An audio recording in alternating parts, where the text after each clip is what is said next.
last night to see if he was barefoot. Is that still the case? Is he barefoot? Because I know on Facebook somebody posted a picture of these could be his shoes, or is that so he is presumed to be barefoot at this point? What I can say is that his mom says all of his shoes are accounted for at the house. I'm not going to say that he's barefoot. All right. Allegedly! Hello everyone and welcome back to my channel. This is Lady Freedom here coming at you with another raw narrative.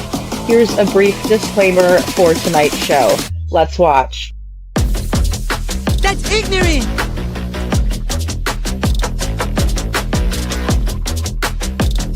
Allegedly, that's ignorant! Ignorant.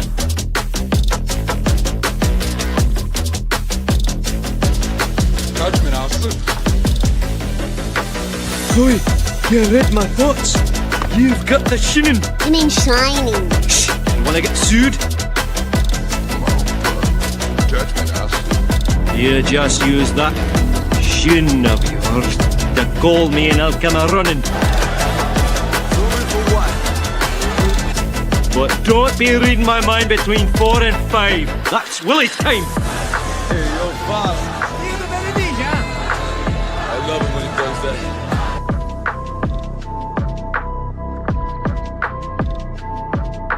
Let's watch.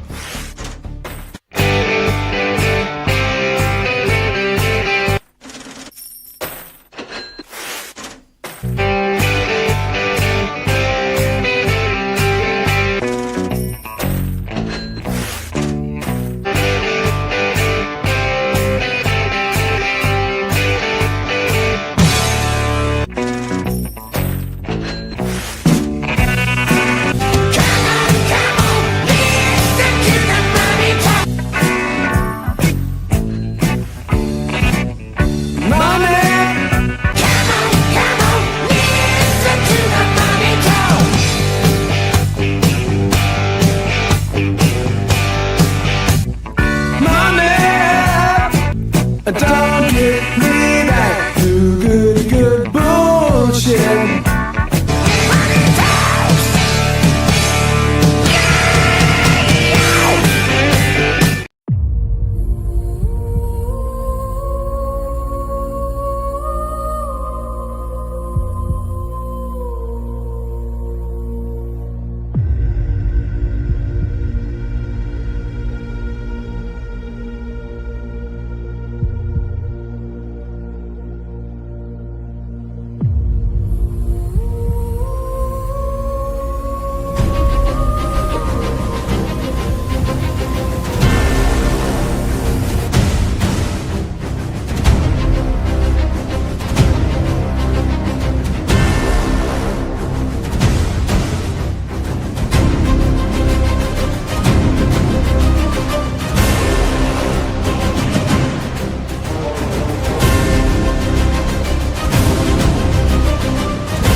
Hello everyone and welcome back to my channel. This is Lady Freedom here coming at you with another raw narrative, and it's so good to see everyone.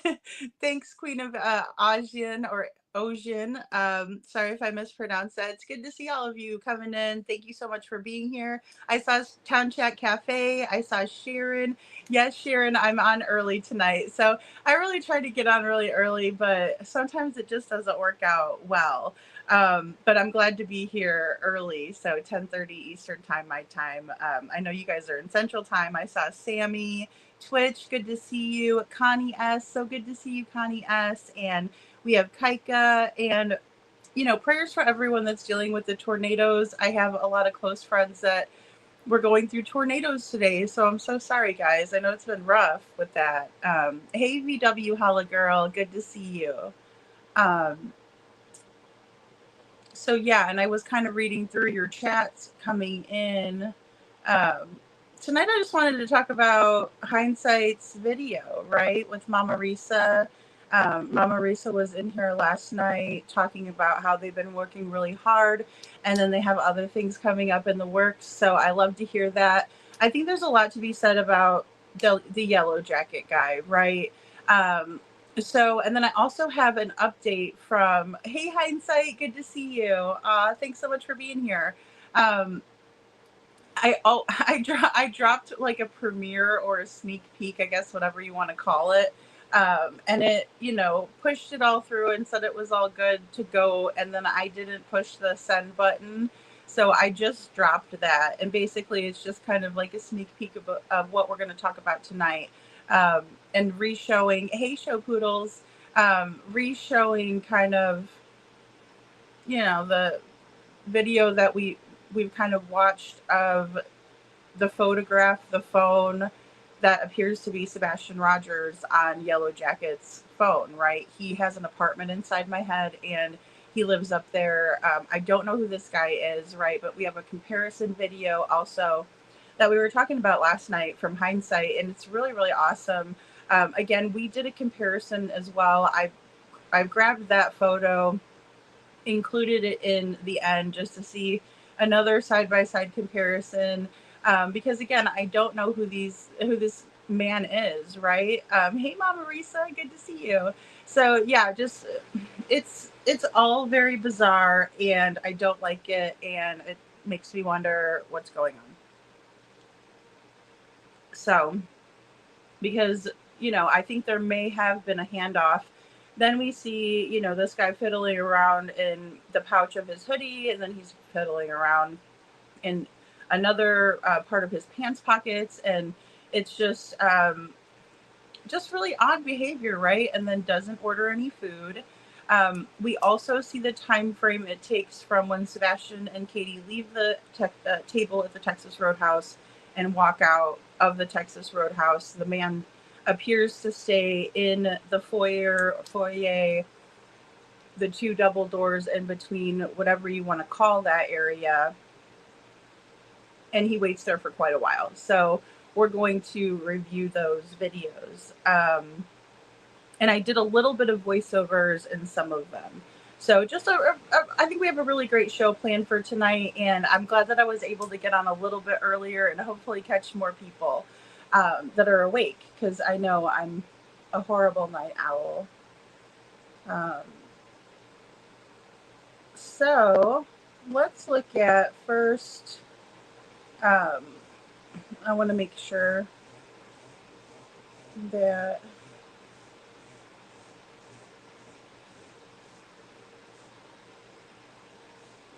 I think I heard Mr. Beagle's cough in there. Okay, I'm sorry. I was trying to listen.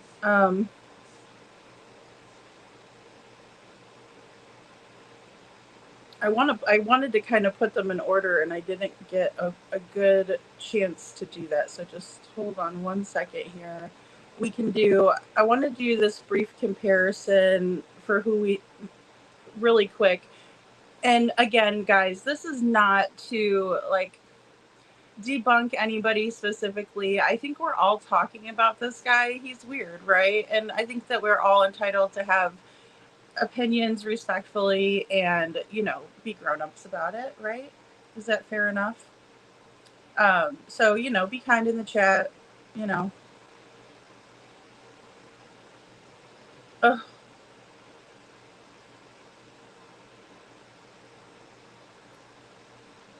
It's really simple just to delete and ban people for life, really. Hey Vic, good to see you. And mods, feel free to whack a troll if you must. If you get blocked for any reason, you can always email me and I'll double check with my mods and see what's going on. But honestly, if you guys are going to be rude in here, get the fuck out.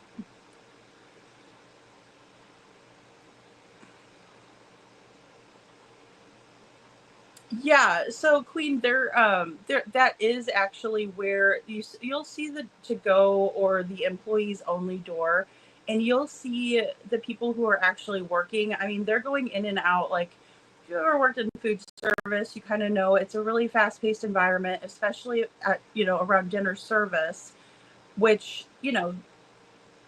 Sebastian and Katie were in the Texas Roadhouse between 6 and 6:30, right? And then they finally come out, and we'll see the timestamps too. So thanks to Hindsight and Mom Marisa. But yeah, you can really differentiate between the two if you're paying attention, because I really always thought this guy was probably an Uber Eats guy or something, right? Like he was picking up something, or he was just picking up something for himself, DoorDasher, or just picking up things from the go window. Hey, Tammy Carr, good to see you. So, I mean, it's really, like I said, I'm not sure who it is. Hey, Tony. See, I knew I'd be able to catch you tonight, Tony. Glad you're here. Thank you so much for being here, Tony. And, we're all going to have a difference of opinion. Now, I kind of made a stance when we analyzed this before as well. I don't think Richard Bishop is the yellow yellow jacket coat guy. I just really don't. If I thought that, I would watch him more closely. I do think there's a strong resemblance. I can't deny that. But do I think it's the same person? No, I don't. And it is based on analyzing specific features and how they match, exactly how they match, right? Because to get an idea on somebody, we have to make sure it's an exact, I wish they had like an identifying feature. In the one photograph that I did a side-by-side with, you can actually see the one person is wearing an earring. So of course I was looking for an earring on this yellow jacket guy. Obviously he could take that out, but it is another feature. If you're always wearing a stud in your ear, then most of the time you don't take that out. So for guys anyway, I've seen guys leave those in. And Sharon says, if you watched the Texas Roadhouse video, Kay says something to Sebastian and he shakes his head no 3 times. I think she was telling him that C would be home when they got back. So possibly, in my opinion, Kay made arrangements to hand him off. Yeah, Sharon, I have a really strong feeling that something went awry at the Texas Roadhouse that was supposed to happen that night. So I have a feeling that there was something that was to happen, and then there was a change of plans at the end. But I can definitely see why you would think that, because he absolutely had a look of,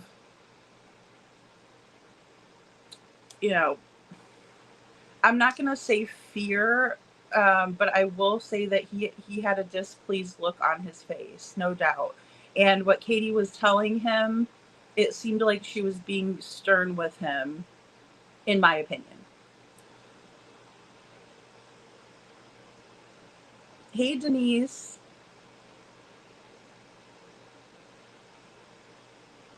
Well, and we were talking about the gas station over there by the Proudfoot's home too, Sharon. Yeah, I mean, that's a great point. A lot of people are wondering if perhaps Sebastian was handed off at that gas station.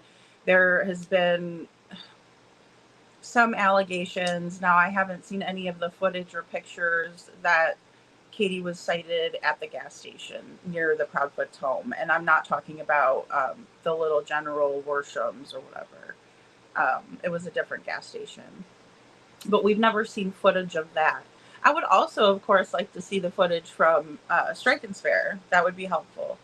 But I know that we're probably not going to see that anytime soon. But, I never thought we would see the Texas Roadhouse footage. So, there you go. Prayer Warrior says, popping in for the night. Good to see you, Prayer Warrior. Thanks for being here. So good to see you. Thank you for your insight on Crystal's case in the comments of last night's live. I really appreciate you. We're whacking tonight. Tony, get ready. Get your mallets ready, folks. We have trolls in the house tonight. and they are rude little fuckers. Sharon says, in my opinion, Texas Roadhouse is some suspicious stuff going on. Yeah, well, and it's just weird and random people that are kind of floating around and not buying any food or drinks. It's, you know, it's a bar, it's a restaurant, it's a steakhouse. You know, most people go in there and they're like, I know what steak I'm gonna get, or I'm gonna get salmon, or I'm gonna get whatever. You know, eat some biscuits. Oh, it was some idiot named Rapper from one of the hate channels that I've seen around on the streets. Like, I can identify a lot of the trolls, and I probably just need to go in there and type them all in so they can't come in. But I try to give people a chance, you know what I mean, to not be a dick. But usually they prove to be a dick. And Queen says LE has surely identified him, right? I mean, here's the thing. Here's my feelings on it, Queen, and I'm just basing it on how they handled the green hoodie person, right? Up until the Texas Roadhouse video was released, we didn't have a clear and concise answer on who the green hoodie person was, and then law enforcement went and spoke to the green hoodie person because of the public pressure, right? Public pressure is super important, in my opinion, and I think that's what one of the added benefits of being a creator is we can put a little bit of pressure on law enforcement, on the case itself, and show, you know, in an artistic fashion, right, as a creator, paint that picture of why we believe that these things should be moving forward in the case. And it can really apply some good pressure, right? Like the billboards. I think that is an artistic expression that was used to make people think and to bring awareness to Sebastian's case in a more in-your-face kind of fashion, right? Because when you see a billboard that says, I cried and you lied, for instance, that would make me wonder who made this little boy cry and who lied, you know, to him, about him. You know, it just starts getting your brain thinking about things, and that's what good art and public awareness does, right? It applies pressure, it makes people think, it creates urgency. So it's a positive thing. Where it gets negative is when you have like rumors, gossip, things that are completely not true. You know, even if it's very innocent, people filling in the blanks. But you know, that's why I guess we try to say, in my opinion, stuff like that.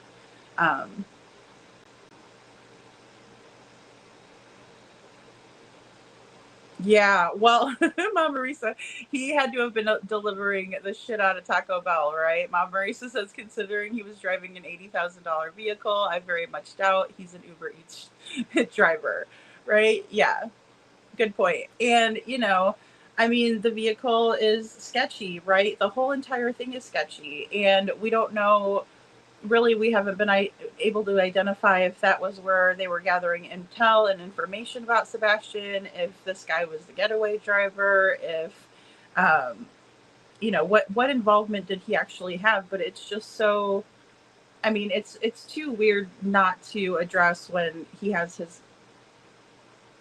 Sebastian's obviously on his phone. I mean, you know, and I could show you that as well, but let's do this comparison. I'm sorry that we got sidetracked. Hey, Robini, good to see you. Thank you for being here, you guys. I really appreciate all of you being here and everyone new that I see in here. Rapper's Trouble, Connie S. knows about him, right? It's like, if you behave yourself, you know, even if you get out of line a little bit, like, it's okay to put somebody in timeout, right? And give them a second chance if it's not that bad. But if they're going to be a total dick right off the bat, it's like, you don't have to announce your departure. Just leave, weirdo. Okay, guys. Factory reset the watches. Tony, I'm not sure. I'm not sure about that. I know she had an Apple Watch. All right, guys. So let's take a gander. here. The Richard Bishop versus Yellow Coat theory. There have been many theories about Yellow Coat, which have been pointing to the man referred to as Richard Bishop. Early on, we did some analysis and found that when you compare the noses specifically, there is a non-applicable match between them. This automatically removes other features that remain concealed under the mask to be a possible match as well. Heritage factor also dictates different as well as age. Visual hair follicles were no match proportioned, so for us personally, along with other factors, it confidently removes him from the list of possibilities, referring to Richard Bishop being the yellow coat guy. While anything remains possible, the likelihood to us is not probable. The more possibilities we can remove, the more possibilities we may find that could lead to that one very important probability in finding this child. Here are the comparisons for your own personal opinions, which are always respected and appreciated.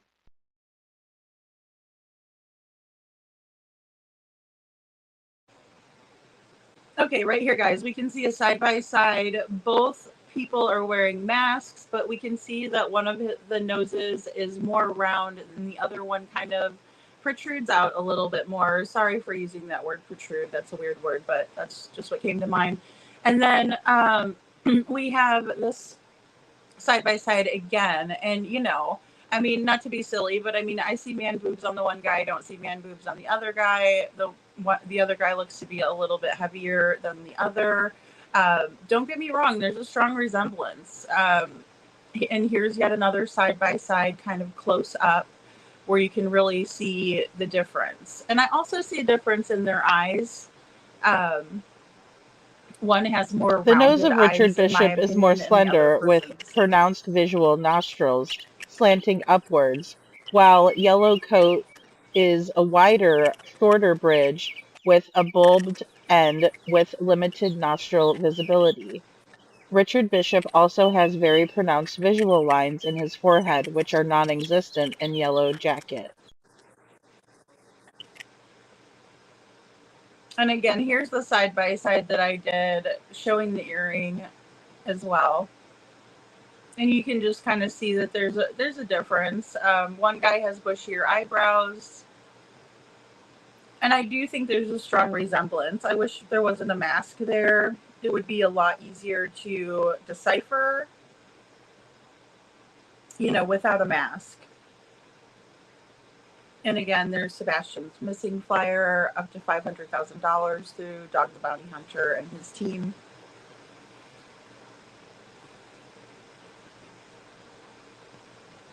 You know, and I would like to think that law enforcement went over all of this, of course. We want to believe that. But I honestly, I see the strong resemblance. I just also see the very clear differences between all of these. Allegedly, thanks Tammy Carr. That saves a lot of, you know, that saves a lot of us a lot of pain and sorrow if we say allegedly, in my opinion, right?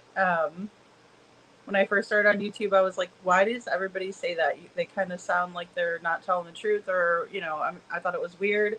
But there's definitely a reason for it. Helps out a lot.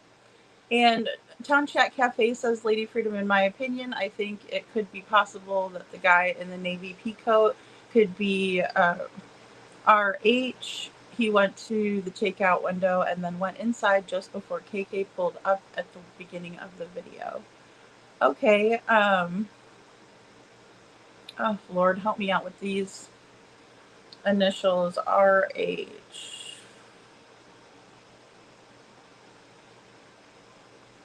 I don't freaking know.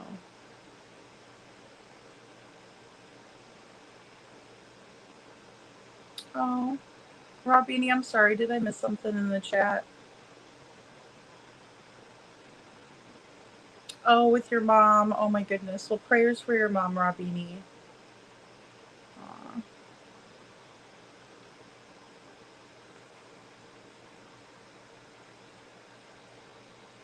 Well, and I hope Ellie took a good look at the watch. I'm guessing you guys are talking about the Rolex watch that is in this picture right here. Let me take a look, or let me show you all this. If I still have it, I hope I do. I thought I did. Keep it. Oh, here we go. And in this picture, you can only really see like part of the watch, but it's a Submariner. It's a very expensive watch. I think we figured something between 13 and 20,000, something like that for this watch, right? High dollar, expensive watch. Um, I think that looks like the guy sitting on Proudfoot's side in BHB court hearings, in my opinion. Yeah, Robbie, people were saying that, and there was a lot of speculation, and people were like, it looks just like that guy, and they thought it was him. Um, you know, I took a look, and they do resemble each other. All right. Oh, Richard, did you mean RB Town Chat?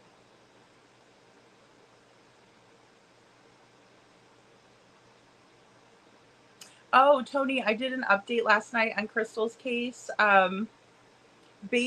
Basically, the newest news that's available is that there was a piece of the toxicology report that was not given to Crystal's sister Jana, and through AI, she was able to kind of figure out that there was a missing page. And when the page surfaced, there was so much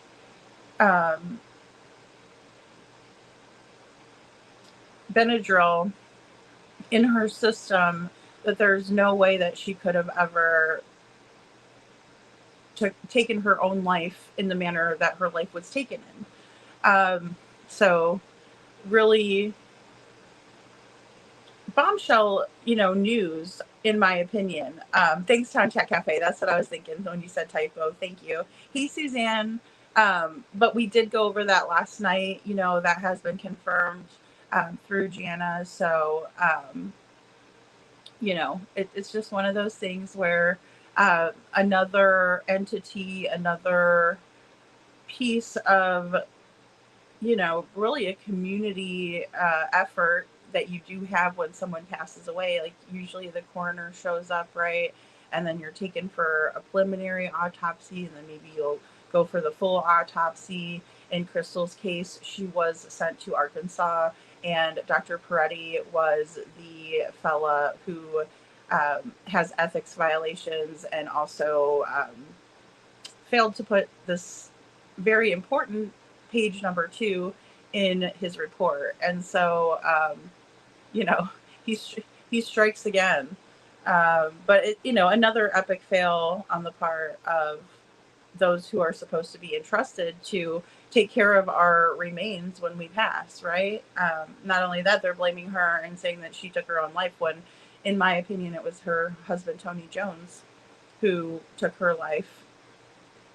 Whether it be while he was supposedly at the bakery barn, or if it was a little later on in the day. Again, I think that there could have been involvement from Chuck Harris, who is allegedly, in my opinion, nowhere to be found.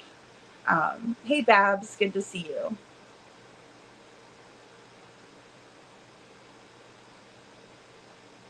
Yeah, well, I'm thinking, Robin, are you talking about no, it was not an accident. It was not self-inflicted either, in my opinion. I sure hope so. I sure hope so, Tony. I'm praying for that. There are still open petitions as well, guys. So definitely go to change.org. I also have them in my older community posts, and I can pull those up to put them in my community wall, on my community wall, like an updated version. Because not only did Tony Jones take Crystal's life, in my opinion, but after she passed away, he mistreated and mishandled her remains as one last sign of disrespect, in my opinion. you know, he's a fucking scum bum in my opinion for what he did, sending her ashes the way he did through the mail to her son. So disrespectful, you know. I mean, but it's kind of par for the course. But just praying for justice, and I'm so glad that you guys are so you know, wanting to hear about Crystal's case. And like I said, we're going to be talking about it again really soon. I want to put together a newer kind of fresh video for us to review.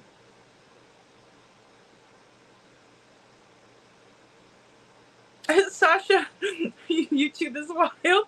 How did you end up in here? You're like Dorothy from the Wizard of Oz, right? Oh my goodness. You tapped your heels together 3 times. Bab says we are blessed to have excellent meteorologists here, but dang, what an exhausting night with the cells changing direction, alarms going off. Oh my goodness, Babs, you're a part of that then, I guess. I'm so sorry, guys. That is so scary. Make sure you get to a safe place, you know. I know sometimes basements are a good place. I grew up in the Midwest, so tornado, you know, I'm used to tornadoes and things like that. Hey, Mama Cedar Streak, so good to see you. You have storms too? Oh my goodness. They do need locked up. They do. Hey, Meg, good to see you. Good to see you. Good to see you. All right, guys, let's take a look. Hey, I am Two Bear and Anna Marie. Good to see everyone coming in. Let's look at this. Let's look at this one. I think it'll be good.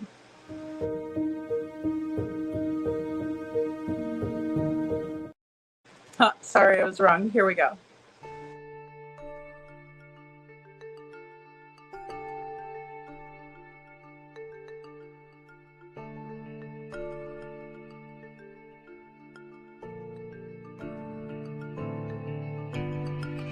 So Katie and Sebastian get up and they head out of frame, right?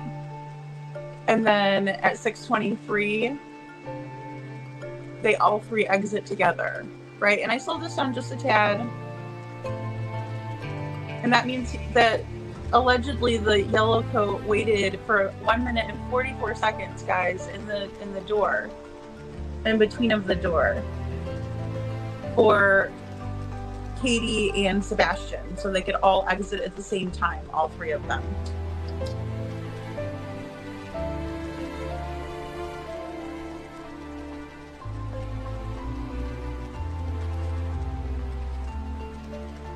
And we're about to kind of come up on him and see him messing with everything in his pockets. We also see in the background that Sebastian was going to take a different trajectory, and then Katie directed him around the ashtray, as we were talking about before, right? So there's a couple of different things going on in this clip. You know, focusing on that yellow jacket right now, he's just kind of doing that thing where he didn't touch the button. And now we're going to look at what's in his hands, and it appears to be a cell phone.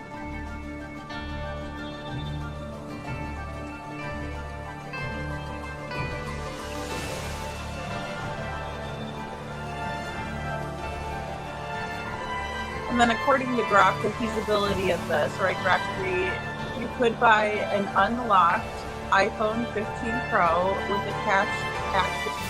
cash and then activate it with a prepaid plan, right? So like Mint Mobile or TrackPhone, you could use a temporary email and avoid linking it to a personal account like iCloud or Apple ID, and this could make it a burner phone or an anonymous communication device, right? And then prepaid flexibility with the iPhone 15 Pro's eSIM, you can switch prepaid carriers easily by adding an eSIM profile, right? So like for Mint Mobile or TrackPhone without needing a physical SIM swap. And this is ideal for your investigation. And again, it's a burner phone, right? I mean, that's what it comes down to, is the use of a burner phone, right? So you can change these over very easily, right? So that's kind of AI's description of what they think is feasible in the situation, right? Could you turn that iPhone into a burner? Hell yeah, you can. Did they use burners in the situation? Oh yes, I think they did. Absolutely. You know, hey Rogue, good to see you. Hey Juicy Jules, good to see you.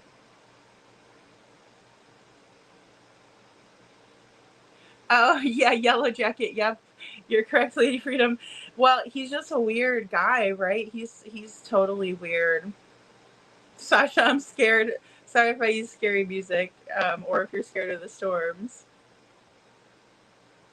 If this is so, his own mother is behind this. I agree, Queen. I mean, there's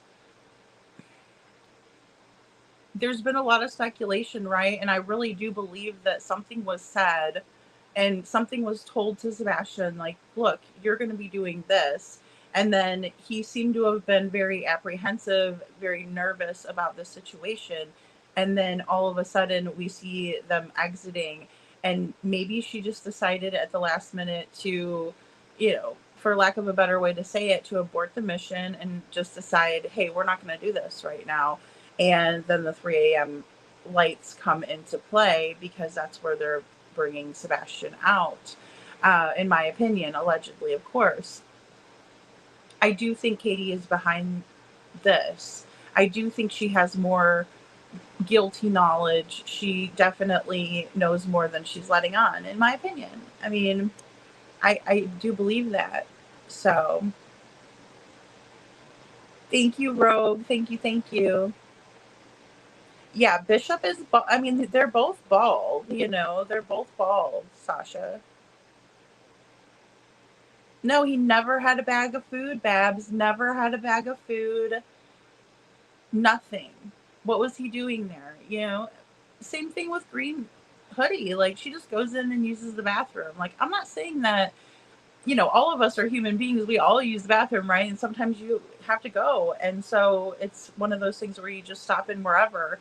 But it's very odd, again, to see somebody doing that just randomly at a Texas Roadhouse, just the restaurant. It's kind of a mid-level steakhouse, right? It's not the highest end steakhouse. It's a chain.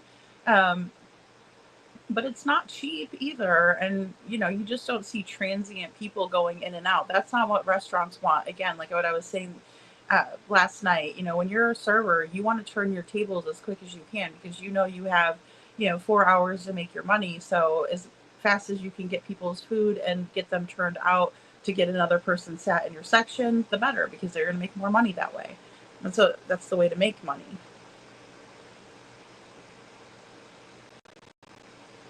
Yeah, I'd really love to know that too, Robini. Hotspot with it turned off, no service. That's a good point, Sasha. That's a good point. Well, it is scary for Sebastian. Thanks for clarifying. It is scary for Sebastian, no doubt.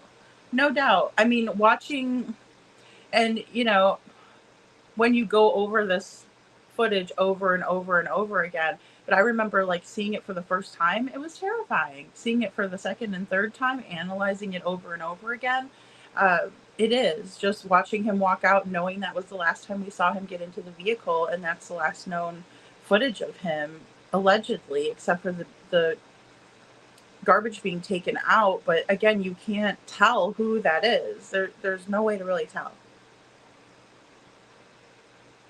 It's absolutely sad. And it's terrifying to know that his fate could have been sealed at that time, and everybody already knew what was going to happen to Sebastian, who were involved in his disappearance.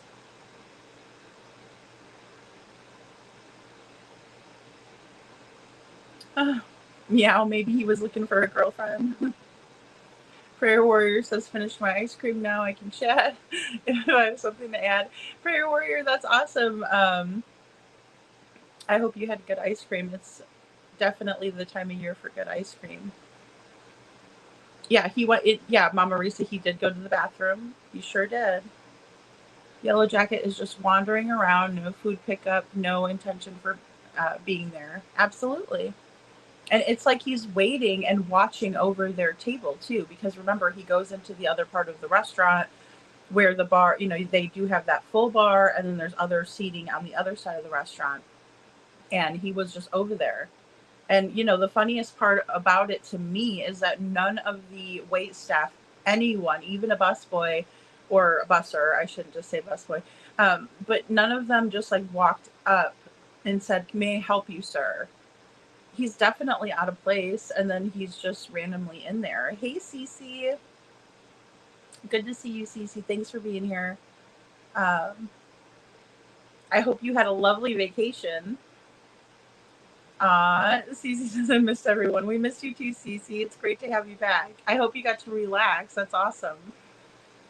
Bab says, a person can change the phone number that you are calling from. Used to do it with our office collection burner phone all the time. Yeah, absolutely. Yeah, and of course, it's the same thing like with the phones that you would get work issued phones, and then they were, they belong to the company. Absolutely. And burner phones are absolutely used for other reasons, other than nefarious purposes. But of course, when we're in true crime, they're usually for nefarious purposes. And again, when I first saw the video, I wasn't really even thinking anything of the other phones. And I also thought maybe it was her iWatch, Apple Watch flashing, but it never did flash, and it never seemed to be connected to any of the cell phones or devices she was using at the table, in my opinion. And people have told me, like, look, Lady Freedom, sometimes, you have it not set to sync with your Apple Watch. Some people have it set up like that. Some people like it synced to the watch. Just personal preference, right? But again, in this instance, it does cause me to pause because, when she has Life 360 and all these other things going, was that setting her alibi, and then she was using these other devices on the side to do things behind the scenes? I think it's a valid question. I think it's fair to ask. Hindsight says, Sharon, this particular model can and does not need a SIM, works independently from a service contract or provider. Yeah, and I know a lot of times, like, there'll be phone resale shops. Like, for instance, I'm trying to think of even what it was called. But either way, you could bring your old phones in there, and they would wipe them and then resell them, and they would give you, like a little bit of money for it. You were going to get a bunch of money. You weren't going to get what you paid for it, but you would also just it was like kind of a recycling place, and then they would resell the phones. That's so sweet, Prayer Warrior. We love having you here. I love having you guys here when you're here. And I know that I was off for a couple of days. And I hate doing that. It's just, I had to take care of some things. And Mama Risa says the phone that, in my opinion, Katie has at the table was rose gold. And then Yellow Coat has a rose gold phone that he's looking through. Men don't usually have rose gold phones. Mama Risa, that is such a smart analysis. Yeah, absolutely. Most men are not going to pick that color, are they? I mean, they might. They could. I'm not saying they wouldn't, or anything like that, or that it would be bad if they did. But I agree. Most men, in my opinion, statistically speaking, would not choose rose gold. And I think I could even probably take a poll of that and see what we would come up with. And Bab says, in my opinion, KP was watching for someone that night at the Texas Roadhouse. Can't convince me otherwise. Yeah, absolutely. She was looking around. Remember that creepy back and forth bit she did? She was like, and she was mischievously, in my opinion, doing that. Her facial expressions that we saw there, in my opinion, was very mischievous, and kind of her eyes darting back and forth, what's going on, right? Looking around for someone, in my opinion. I agree, Babs. I do. I think she was watching the whole scene I think there was a lot more to what we were watching in terms of just all the transient people walking around as well. Hey, Forget Me Not, good to see you. Thank you for being here. Hey, for Adam Forever 21, so nice to see you. Hey, Astrology for Mystics with Jen. Good evening. Good evening. Tammy says, exactly, Babs. I feel the same way. Yeah. Thanks, Tammy. I mean, it's, one of those things. Aw, thank you, Rogue. Yeah. She's doing good. She's just doing chemo, and they're gonna do it for 10 rounds and then break and then 10 rounds again. So hopefully they'll keep up on the testing and see that it's working. It's just so yucky. I hate cancer so much. Thanks, Rogue. She says I was very worried and I was in bed last night. I didn't foresee you coming on. I know, and I came on late too because I was taking care of other things, and then I was like trying to upload at least a clip for us to watch. And thank you, Rogue. You're so sweet, hon. I appreciate you very, very, very much. Thank you. Why is he wearing a yellow raincoat? That's very obvious. Was it raining? No, it wasn't raining to my knowledge. And then also everyone else was kind of like in hoodies and stuff like that, and maybe like a sweater or something, but nothing like heavy. Some people get cold easily. They bundle up, but Fab says, I cried my eyes out seeing him at dinner and walking out to the car. He seemed so nervous or anxious. Yeah, and he was definitely watching Green Hoodie, in my opinion, like a hawk. I mean, he wanted to know what was going on over there. He did not like the situation. You could almost feel how uncomfortable he was, Thank you, Rogue. He did appear to be uncomfortable, absolutely. Oh, good, you're recharged, CC. That's fantastic. I'm so glad to hear that. That is wonderful, wonderful, wonderful. We all need that. I'm telling you, even if it's like a small little vacation. Bab said he's just randomly talking to someone at the takeout door where the DoorDash driver might come into, but he doesn't go inside. Exactly. Yeah. And that's another strong indicator for me that he wasn't an employee, or he wasn't to be using that door, right? He always stood just outside of it, and he was talking with the guy that was wearing the kind of the baby blue surgical gloves, the black hoodie, and he was, cooking back and forth, like he was working, right? Like it's a fast-paced environment at a restaurant, and you're always doing something. But even it seemed like he was flagging that person down as well. It was weird that no one came up to him. I'm always taught in service positions, you go up to a customer, if you see that they're just standing there or whatever, like randomly, or you would offer them some water, at least a drink, like menus. I don't know. I guess there's menus on the table, but again, it's weird. Bab says, and old dude in the yellow jacket had a mask on his face. Why? I know. And see, we were thinking like maybe like he was a neat freak, because remember, he wouldn't like touch anything. He was like touching it, like, with the side of his hand, and then like he was wearing the mask, so people were like maybe he had autoimmune or whatever. I think it's a complete disguise, and I think that's why he was wearing the mask, to disguise his face. Yeah, Mama Risa, Yellow Coat does go inside and uses the restroom. Yeah. Yep. Did Yellow Jacket character have Sebastian on his phone for real? And what is the law doing? Why not tracking him? I don't know, because I sent it to the law, and I'll show you this. I'll show it because I could talk with this one. I don't think I put music with this one.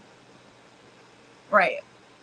So here we are, right? And I slowed it down quite a bit. This was put out by At Night Media. This is 6:23 and 56 seconds, right? Yellow Jacket's coming out. He's walking out. He does walk through the door before Katie and Sebastian, right? They follow out. It appears to me that he's got some kind of like masks or something in the other hand. It's really hard to tell, but he's kind of like flopping them around, and he also seems to have his hand concealed.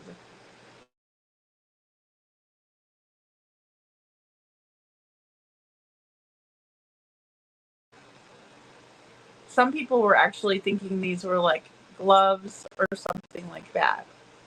But you can see he didn't have a glove on his other hand.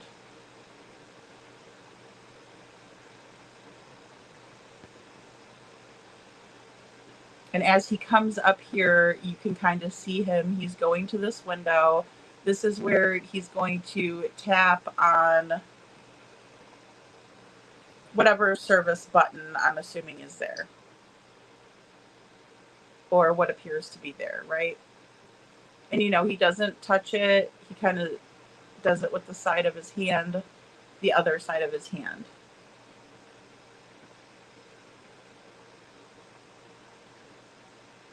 So again, it's like slow-mo, slow-mo. But he does that. And now you can kind of also see that he has a very unique shape to his head. He's also wearing multi-hooded jackets, right? So the yellow jacket over a hoodie, and we see it's kind of like a pullover hoodie with a pouch.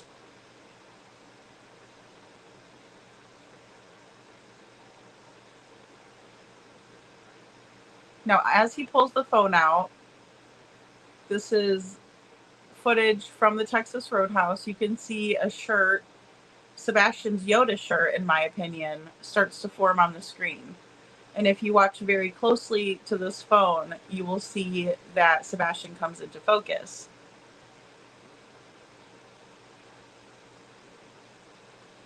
Right there. Okay. And then I even brought it in for a closer view again to show. And it appears to me that it's the same phone that could have been handed off, and the reason why the yellow jacket was waiting in between the double doors for Sebastian and Katie to exit the Texas Roadhouse. And here we go again. This is way slowed down, and it does appear that the camera is focusing in on the image on the cell phone, and then you see it come into focus, and it's absolutely resembling Sebastian, in my opinion.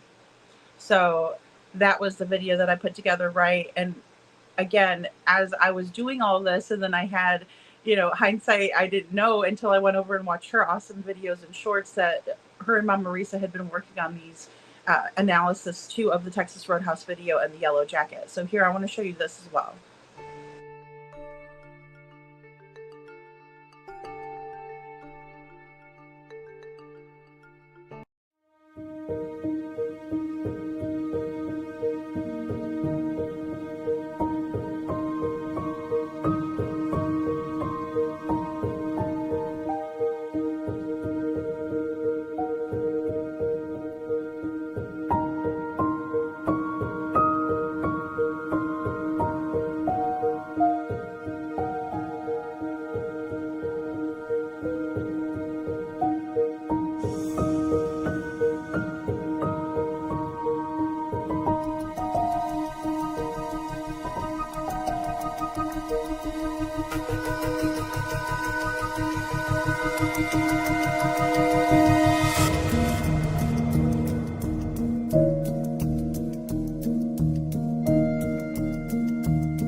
t-shirt that he was wearing, same everything. You know, and it's just completely bizarre to me that this whole sequence of events could happen in this manner, right? Because we have Sebastian and Katie sitting, eating supper at the Texas Roadhouse. There's some sort of a weird conversation happening at the table based on Sebastian's body language and from his facial expressions. I can say the same thing for Katie, although we can't see all of her facial expressions. There's the fork incident, right? Where she's fork, fork, fork, do this. Then we also see her doing hand gestures more like in a matter-of-fact way, like this is how it's going to be. This is how you're going to do this, right? And she's telling him. He's looking around. He's very nervous. He's like, what's going on? He looks over in the direction of where the yellow jacket is on the other side of the restaurant, allegedly, in my opinion. Then we see them get up from their table and they're walking out into the double door situation that we have, the foyer, before you go out into the parking lot. And that yellow jacket guy sat there and waited for them, allegedly, for 1 minute and 44 seconds, waiting for them to come through. And then he heads the way out. And we don't know what happened because there is no camera footage in that area that we know of or that we've seen so far, right? But then he proceeds to go his separate direction. We can all see, again, in the video that Hindsight put out, that Sebastian was supposed to be going one way, but his mother changed his trajectory and pushed him over to the other side where he went to the vehicle. Now, could he have forgotten where they parked? Absolutely. That happens to me all the time when I go to even a Walmart or something like that, you know, and you might get a little discombobulated. Again, we were talking about last night, there was a very similar make and model of a vehicle sitting right next to Katie's parked in the parking lot at the Texas Roadhouse. So another thing to consider. Aw, thanks, Kiki. 2025 True Crime. Thank you so much. Kiki says, can you play where KP gets up from the table and up from front pockets? Looks like she pats her front pocket for some reason. Let me take a look. Yeah, I absolutely will replay it. I think it was Katie gets up from the table.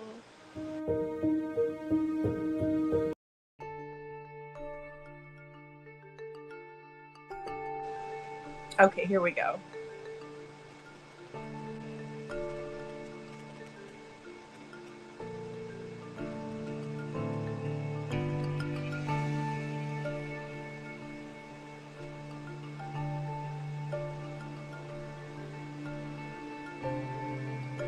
And see, we see the yellow jacket emerge first.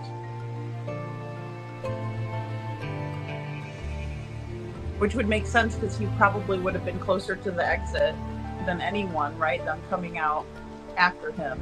Because he was waiting there, allegedly.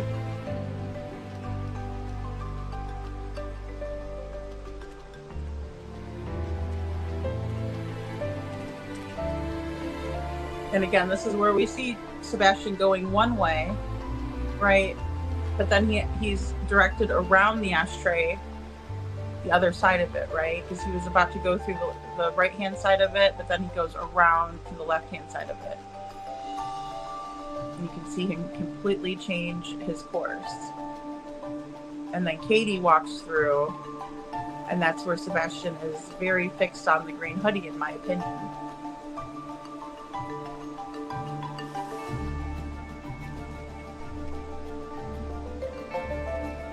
Yeah, Kiki, that's true. She says I live in Tennessee, and I wasn't sure that it was that cold for many jackets. A lot of people were just wearing kind of hoodies or like zip-up hoodies, sweatshirts. Hey, Brenda Calvert. Brenda says when Katie was looking around in the restaurant, my first impression. Hold on one second, guys. My first. Sorry, Brenda, I lost you. Oh, there you are. Impression was that she was looking for camera locations.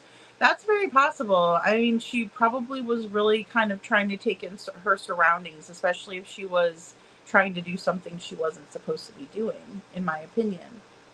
Sharon says, in my opinion, that if the man in the yellow jacket was not involved, he would have come forward to law enforcement and identify himself to them and say, I am not involved in this case. Well, because we've covered him extensively, right? And then slowing this video down, I mean, I've put it up many, many times. Like, look, I think this person has Sebastian on his phone, right? So you would think he would try to say, no, no, no, that's wrong. That is not what happened, right? I agree, Sharon. That's a great point. Yeah, Babs. Yeah. Yeah, that's my, I mean, you know, I I I agree. I think it's definitely Sebastian, and you know, even slowing it down as much as I did, I could probably even slow it down even a little bit more to even make him out even more. Um, it's totally odd, and I did send it out to law enforcement, and I sent it to Dog and his team as well. And of course, I don't ever think they're going to get back with me or whatever. I mean, they told me it was received, but and they nor do they need to. I just want to give it in when I see something like that, right? They need to reinvestigate Town Chat Cafe. I agree. I agree, and we need to know really who it is. I would love to know who this person was and why they were at the Roadhouse that night, and why they didn't buy anything, why they were just hanging out. You know, hindsight says Prayer Warrior agreed. There are 3 layers. Who knows how many pants? Good point. Who knows? Because especially when you wear like sweatpants, you know, you can wear like a pair of basketball shorts underneath those or something like that. You know, that's a great point, hindsight. And thank you so much to you and Mama Risa for these videos.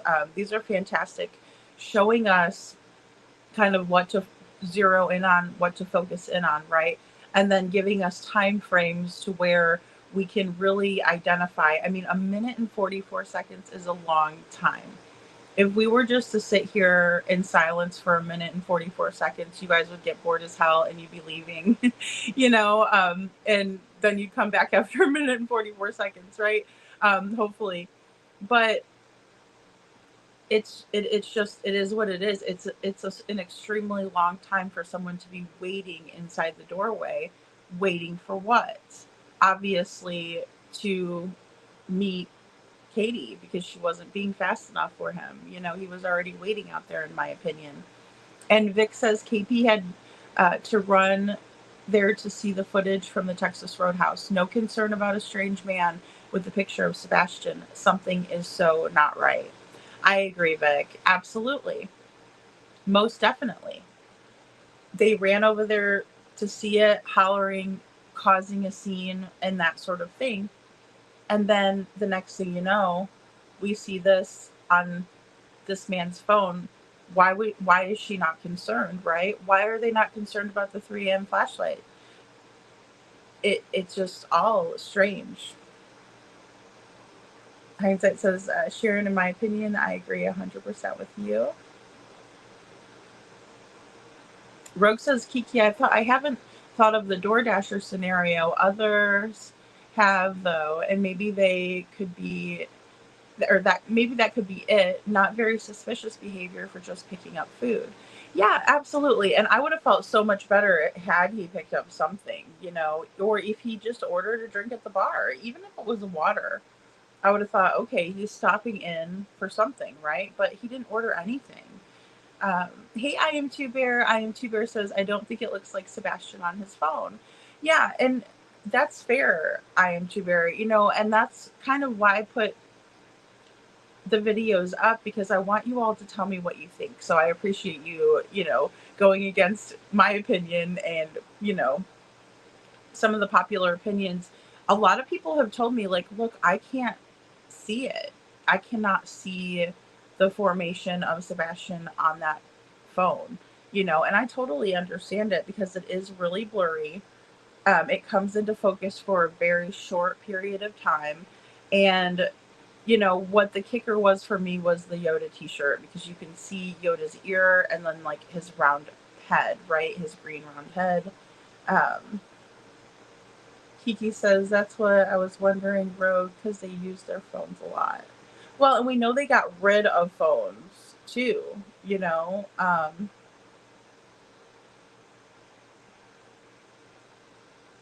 Oh, you'll get there, you'll get there, Kiki.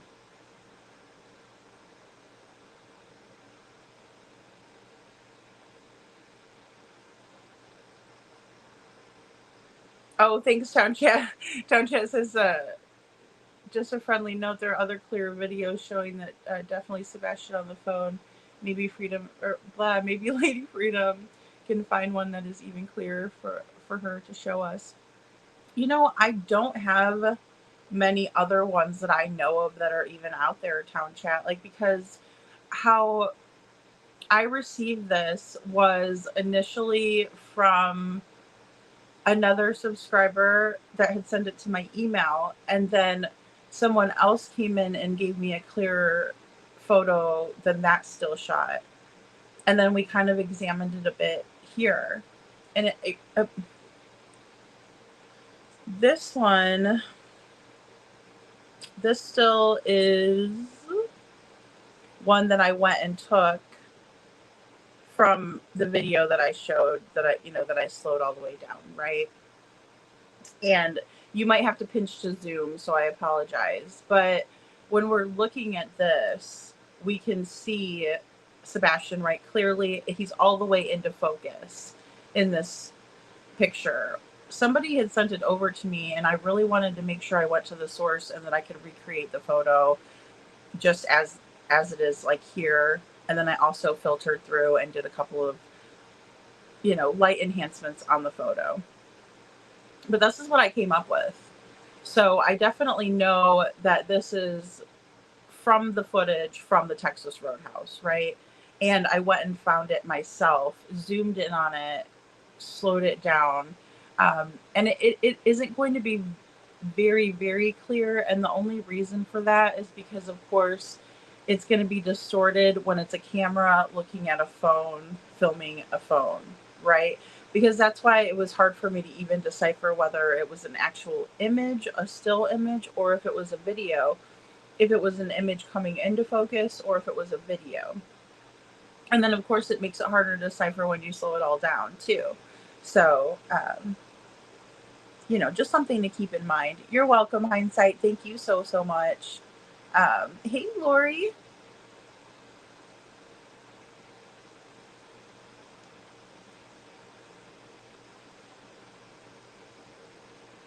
Oh, you know what, Kiki? I don't know if I have... Oh, I see your other super chat. Okay. Thank you so much. Oh, thank you so much for your super chat, Kiki. She says it's a zoomed in video right as she gets up. See, and I don't think I have... I did not upload that one tonight because, I was just wanting to focus on the green hood, or excuse me, the yellow jacket guy tonight, or yellow coat. Hey, Scranton Strangler, good to see you. Hey, Rita. And sorry, let me back up a little bit. Lori says, hello, everyone. I know in this part where she is at the vehicle and green jacket goes by the right there, you can see where they hand a cell phone or something. I believe there was another handoff, Lori, with the green hoodie person as well. And, law enforcement, again, came out and said, look, there's no connection with the green hoodie person. That is not anybody that, was involved or that is important to the case. Unfortunately. But that's what makes me wonder about the yellow jacket, because they never did, make heads or tails of that at all. And no one has said anything definitively whether this person is involved or not, who they are, why they were there, anything. It's been very, very quiet. And I'm not the only one that sent this photo, or a photo like the one that, we were just talking about. I sent my video too into law enforcement. So they're definitely aware. They're absolutely aware. They have to be. Hey, Debutante, good to see you, my friend. Good to see you. Scranton Strangler says prayer. No, he saw a green hoodie and stopped on a dime and turned to walk away, and KP pushes him to the left. Yeah, she did. She did, because he was about to go to the right of that. That's my point of reference, is like that standing ashtray, right? Because he was about to go to the right of that, but then she pushes him off to the left. Absolutely changes his trajectory, in my opinion. Most definitely, without a doubt, because I've slowed that one down too. So.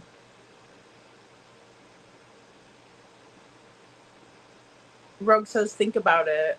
What are the odds that someone else would be wearing a banana yellow rain jacket so the guy can allegedly say, Katie, I was wearing a yellow raincoat?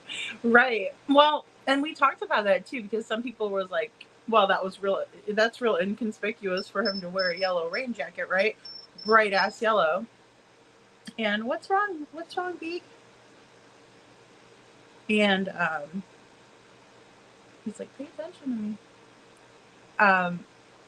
But yeah, but in another way, it was very busy that night at the Texas Roadhouse, so we could look at it like he was wearing it, so that way he was easily identifiable to Katie herself.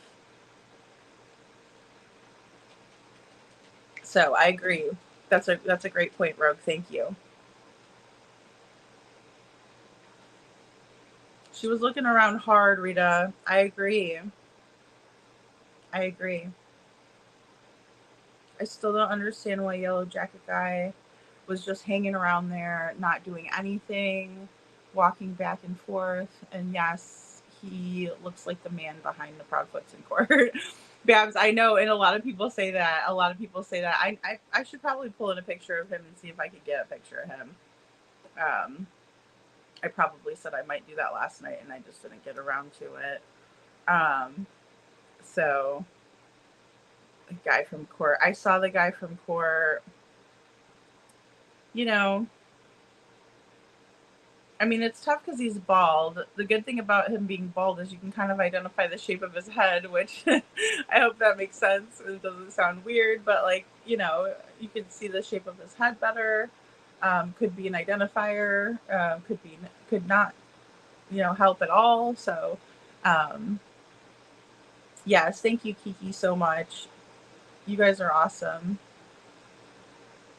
Oh, I'm glad you're here, Debbie Chan. I'm glad you're here. I came on early tonight. I've been like changing it up, right? I came on late last night, and then I come on early tonight. Well, it was late this morning. I came on tonight.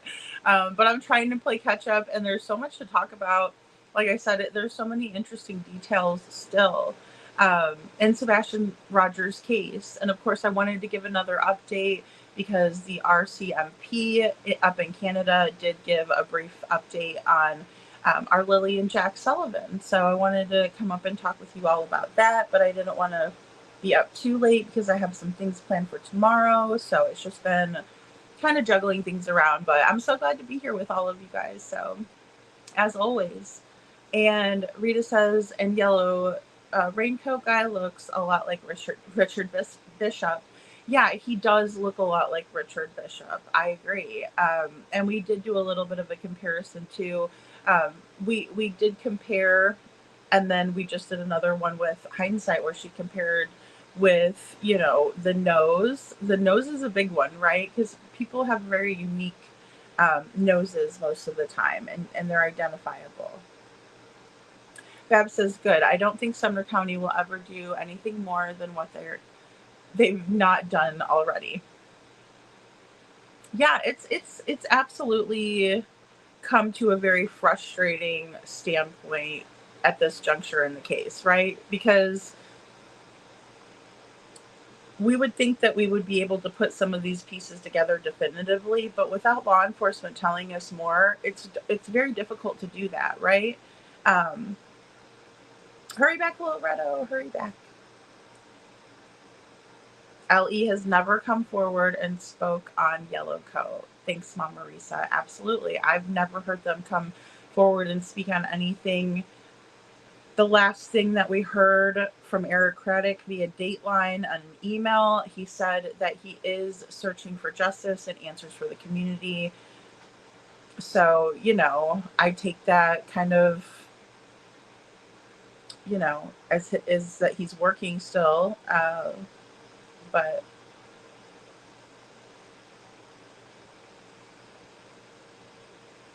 yeah, only talked to the green hoodie. I remember that LE only talked to the green hoodie. They never mentioned anyone else. Exactly, Robini. And so it's like, really?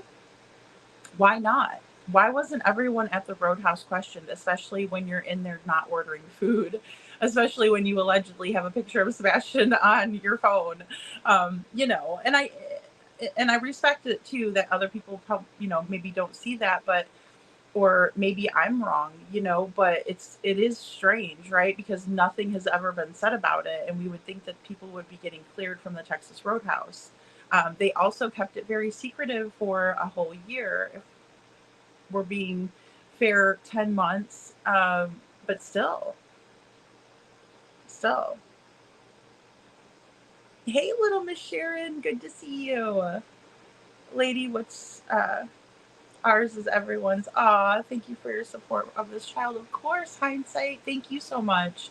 And the same goes for you guys. If you ever have a clip that you want to use or something, because I know these lives can be so long to even, you know, like the short clips of what's been said. Because I think analyzing statements and footage is really what the focus needs to be on right now. It's super important because we're all going to catch other little things that each other doesn't catch. And then, like I said, I think it's really cool if like one person's focused on one piece of it and the other person's focused on the other piece, because yeah, you can share the information and get it out faster, right? Without having to put the legwork in of zooming in, slowing down, circling things, right? Pointing things out. It's so important. And I'm so glad that you all took the time to break it down that way, right? And to put it in perspective, because we can watch a video and we could be like, you know, boy, that's a mighty long time that, you know, from them getting up into them going outside. And then we saw the yellow hoodie guy, but he was going out all together with them. So putting that into perspective for us all is super important, because it just lays it all out there, right? And the video footage doesn't lie. Our recollections could be off as human beings, and that sort of thing, but the cameras don't lie. Yeah, I haven't heard anything, Kiki. I don't think they've talked to anyone else either. No, unfortunately not. Rogue says, if there was nothing, Katie wouldn't have gone over to the Texas Roadhouse restaurant like a bat out of hell, in my opinion. For sure, Rogue. I absolutely agree with you there. I absolutely agree with you 100%. She would not have, you know, carted her ass on down there. And Bab says, in my opinion, Yellow Jacket guy is so suspicious, and and no one will give any info because it was a setup, in my opinion. Well, and that's the thing too. Maybe they don't have enough information, but it just seems weird that they wouldn't at least arrest somebody that looks like they allegedly had Sebastian on the phone, right? So it's so strange. It's absolutely strange. Brenda Calvert says LE said Green Hoodie was not connected, but I don't recall them saying anything about Yellow Jacket Guy. No, I don't recall them saying anything about Yellow Jacket Guy or anyone else at the Roadhouse. They also have not made heads or tails of the Roadhouse video. They have not stated that it is of evidentiary value or that it isn't of evidentiary value. So, you know, there's something to consider there as well. Thanks, Brenda, for your comment, because that makes a lot of sense. Yes, it's always nice to see little Miss Sharon. Oh, absolutely, Babs. Yeah, you're so welcome. Yeah, thank you. We did a couple of lives on it, right? And then of course we had Hindsight and Mama Risa's content too. Like we were going over and reviewing it as well, because like I said, it's really important, and I never forgot or never put it out of my mind, right? It's always been up there somewhere floating around. But then we're kind of circling back to some of this, and then with the new videos from Hindsight, I was like, let's pull this in again and re-examine it, because it puts it into perspective, right? We're seeing, you know, the interaction, them getting up. We're seeing the multiple pockets, a closer look at the layers of clothing. That's always suspicious as well. you know, he's definitely not buying anything. Hey, Christy Smith, good to see you, and thank you so much for those green hearts. Thank you, thank you. Oh, there we go, green hearts. So good to see you. Rita says, but he never had anything in his hands. Well, and you can kind of see him pushing back, like, you know, something in his hand, maybe fiddling around, right? But then he pushes it into his sleeve, allegedly, from what we could see in the video. So his right hand, he's like pushing something down into his sleeve. You can see it. It's very sneaky behavior, you know. It really is, Rita. It's very odd, Kiki. It is. It just is very odd. Yeah, you have, Mama Marisa. Yes, you guys are awesome. Examined it extensively, and I think it's so important to do that. It's really, really important, because every time we look at it, we're going to see something different. And then also, it's the same with when we're listening to different things. Like, there's little nuances that we might not have caught in the beginning, or there might be something said that we know now that when we go back and listen to it, it makes more sense, or, you know, it kind of connects some dots, or it completely contradicts. And that's a lot of what we're seeing in this case is, you know, really complete and total contradictions. Yeah, they never said a word, did they, hindsight? Never said a word about Yellow Coat.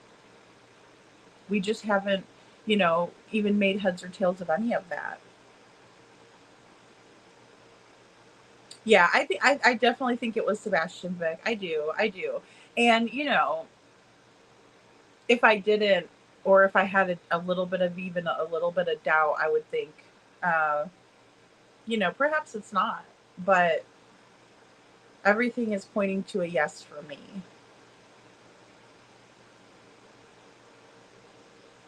No, it doesn't look like a DoorDash order. That's such a great point. Thank you, Prayer Warrior. I can say that his phone screen does not look like a DoorDash order, in my opinion.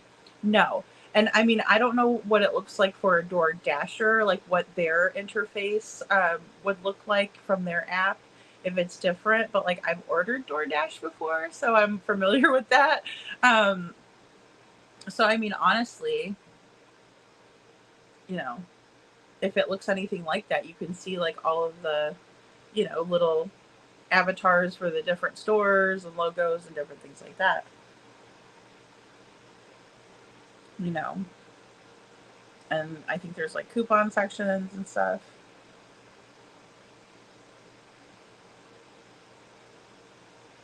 Robbie says, I don't think it's him. You can see him turning and walking away. That's kind of why I thought it was a video at first, Robbie, because you see it come into focus and then it's still moving. And so that's why I'm like, did he have still pictures and video, or was it just pictures and it's just coming into focus? That's where I'm unsure. Thank you, Meow. Thank you so much. Yes, please hit the like button, guys. It helps with the algorithm. And Megan L says, I want to see the video of the three of them inside the doorway. Me too. I want to see, you know, just the yellow jacket guy standing in the doorway with his thumb up his butt, for crying out loud. You know, I mean, it's like, what was he doing in there? It's weird. It's like, hey, bud, what you doing? Scranton says, lady, plus that whole turn and hand to the mouth, eyes connecting with pick top lady. Oh, the pink top lady. Yeah, absolutely. Yeah, right. Because it looks like they're going past each other, right? And then maybe like cover their mouths or whatever. But then they also make eye contact, and then they also look like they're absolutely connected in some way. Like they know each other, or they're very aware of each other at the very least. I agree. Yeah, I agree. He never took any bag robbing. The DoorDasher would have picked up an order. Yeah, absolutely. He'd have picked up something, and especially even if it was just a single guy, you know, going to pick up like just his dinner for the night. You know, say he was a worker somewhere else and he got off of work and he decided to stop at the Roadhouse and, you know, order something to go or whatever. or order it from his phone, but we don't see him messing with his phone, like trying to order food or anything. We don't see that. And then again, it's odd that nobody asked him, like, sir, can we help you? You know, anything. And Sharon says, in my opinion, although it was busy that night, I will say. Sharon says, in my opinion, the 3 a.m. flashlights were not Sebastian. I don't know, or I do not think a keychain flashlight given as a promo gift would have been that bright. And besides, Seth said the batteries on the keychain flashlight were dead. Yeah, so I don't believe that in the slightest. I never thought that Sebastian would think that that little keychain flashlight would be sufficient, as dark as it is, because you know, remember, Sebastian is extremely smart, right? He knows kind of cause and effect, right? He knows that if he flashes that flashlight, and especially if it's dead and it's not working right, there's no battery in it, then that would, you know, make it kind of obsolete, right? Where he wouldn't even want to bring it with him. So no, I don't think it would have been bright enough at all. I think, again, like you said, it was one of those like swag items that you get maybe with like a logo on it or whatever. And that was described just that way by Mr. Proudfoot as well, and Katie Proudfoot. But no, absolutely not. And I think that it says a lot that there was, you know, one light source that met the other light source, and then the original light source went back to where it came from. I mean, you know, that's undeniable, even though America's Most Wanted took it out. Was it nothing? In my opinion, Scranton, no way. I agree. I doubt anyone with an $80,000 car needs a DoorDash, in my opinion, right? Maybe he was trying to keep his car. Maybe that was his house. I don't know. But yeah, I mean, that's just a great point. You know, Mama Risa said that earlier. Yeah, not too bright. Yeah, Kiki, absolutely. Vic says, anyone remember Seth saying the keychain flashlight was broken and it did not work? Yes, absolutely. Absolutely. You know, but they expected us to believe that Sebastian would take nothing, not his shoes, not his coat, not his phone, not a backpack of snacks, not water, not his Switch, none of his prized possessions, right? None of the things that he enjoys, no fidgets, whatever, Legos, none of that stuff. But he'd take a busted ass keychain flashlight. Come on. You know, that's just completely insane from jump. Hey, Crochet, good to see you. Oh, thank you, Crochet.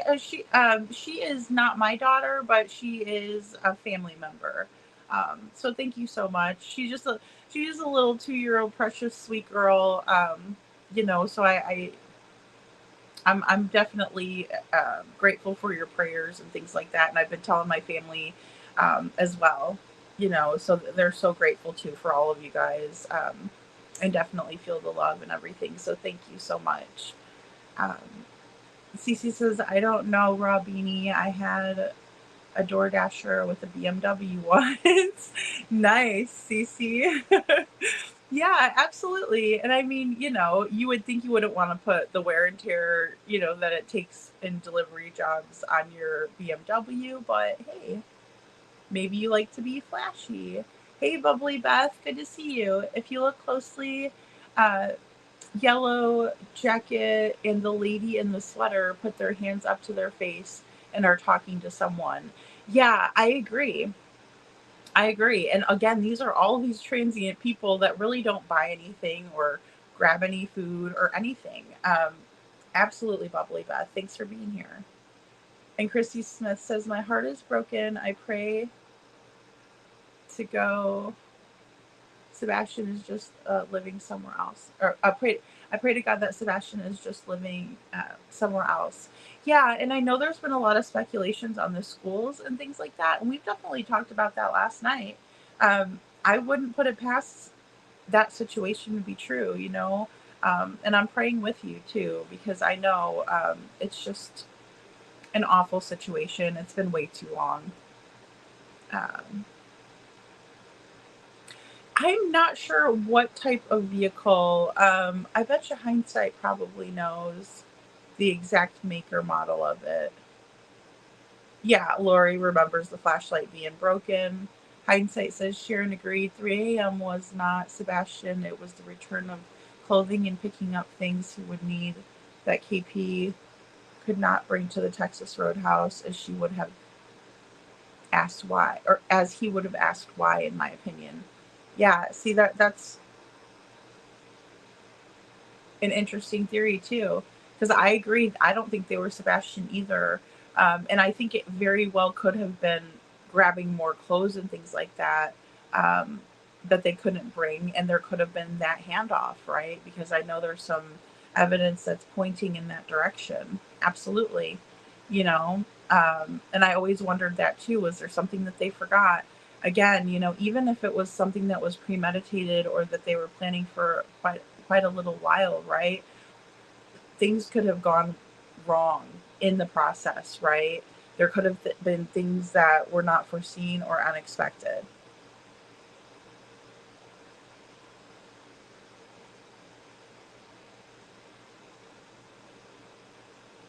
Hey, Shadow. Good to see you, Shadow.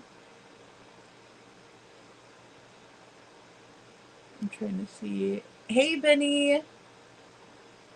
Benny says that Love in Vegas YouTube channel just put out another video to CP 16 hours ago. She talks about Yellow Jacket Dude again too. It's a must watch. Okay, Benny, I'll go over and check it out. Thank you so much. Benny Bong Rips. Good to have you. Yeah, so originally that's where I think that this picture, which again I pulled it again from the footage, but that's where this picture originated, was from Chrissy, right? And then I believe Chrissy was on Wally today, if I'm not mistaken. Yeah, Chrissy says CP gets mad when we say they done it. They gave him away, in my opinion. Oh, that it gives him away totally. Yeah, when he does that kind of stuff, it's like when they get so upset about any of it, I think it's cause to pause and look it back over again and be like, why is he so upset about this, right? Because if it's no big deal, you should be that upset, right? Somebody's telling lies on you, yeah, you're upset. You're like, that's not true. It's going to be normal and human nature for you to be like, well, those people are assholes and they're wrong and they're not true, right? But in the same way, why would you waste all your energy on it if it's not true? But if you're sitting over there like, no, no, no, no, no, and you're acting all crazy, then it's like, dost thou protest too much, right? That's where that kind of comes from, is somebody over protesting about something. And it's like, well, maybe you are, feeling guilty about something, right? Is there a guilty conscience that comes into play or whatever? Yeah, and that's what's interesting, Bubbly Beth, is I think that, I love having differences of opinion. I really don't mind it at all. But yeah, I agree. Justin says there's nothing here, but I see a lot of it. And I agree, and that's really okay, because different perspectives might get us to the right answer, right? And I think that in this particular case, that there's not going to be one single person out there. And granted, there is going to be a lot of people that will be like, oh, I knew it the whole time, but when the truth does finally come to light, a lot of us are going to sit there and be like, wow, I can't believe that. Or, hey, I thought it was this way and I was right about this, but I was way wrong about this, right? So it's going to happen in this case. It's inevitable, in my opinion. And that's one thing I will stand firm on and state as a fact, is that we are all probably very, very wrong when it comes to this case in different aspects of the case, because there's so many working parts that there's no way that somebody can just come up with a theory and be like, bam, this is it, unless they had direct involvement and they know exactly what happened. We're all going to be wrong in some capacity in this case. We just have to kind of, put our ego down a little bit and understand that. But that for some people will just turn around and be like, oh, I was right the whole time, and oh, I never said that, they're going to do that, no doubt. But if we could look back and we can take a step back and, like I said, put the ego down and be like, hey, this is going to happen. People are going to be wrong in this case because there's going to be details that come out that are going to form what is going to make sense here and what will form the truth. That's why there's so much speculation, is because we don't know the truth. Nothing is making sense. And so we're trying to fill in the blanks. It's human nature. It's the way that our brains work. And it also helps us problem solve, right? But where it mixes us up is if we don't have the correct information off the bat, that can skew what the outcome in our inference is going to be, right? In our educated guess. What our educated guess is going to be contingent on the information or the input that we process through to come to that conclusion. And Debutante says yellow raincoat makes me always think of Curious George. Is it just me? No, I love Curious George. And yes, you're right. Because, yeah, that's where you see that big yellow coat, right? Love in Las Vegas, I believe it's called, Scranton. Ann Reynolds, good to see you. I'm here, I'm late. Sorry, I went to watch 1,000 Pound Sister and fell asleep. Ann Reynolds, good to have you. I feel so bad for those people and they're bedridden. Is that like that show where they're like bedridden, but then they get maybe gastric or something? Aw. I didn't believe anyone knows about that when their theory points to. Hindsight says that I don't believe anyone knows more than what their own theory points to. Absolutely, hindsight. And that's, that's okay. That's good, right? And if you really think that, or if any of us think that our opinions and our theories are solid, that's a good thing, right? Because if you can safely say that you have a solid opinion on this, that means that you've really done a lot of research, right, to come to that conclusion. And you've also kind of debunked other little mini theories that you may have had along the way. That's kind of how I do it, right? Or if a new theory is presented to me, I think it through and I see how it would have had to work, based on the time frame, based on the day's events. Let's be honest. They started early. They had a full ass day. Many of us would have been exhausted and ready to get winding down.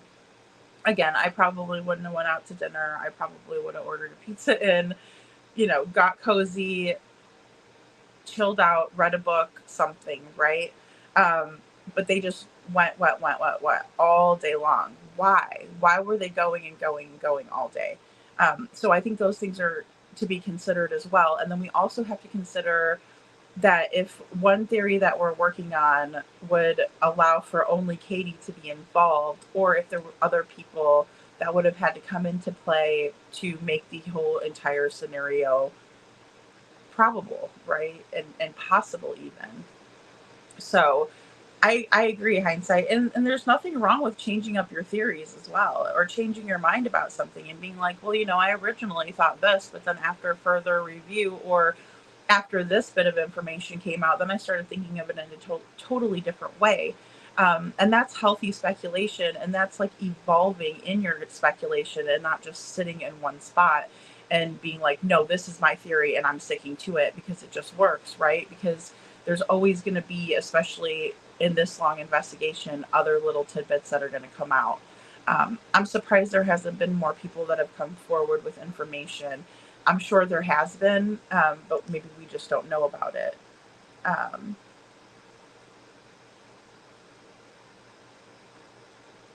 Yeah, Christy, thank you. I pray he's just living his best life waiting on Dad, please, Lord. I know. Thanks, Christy. I agree. I don't ever want to think anything bad would ever come to Sebastian.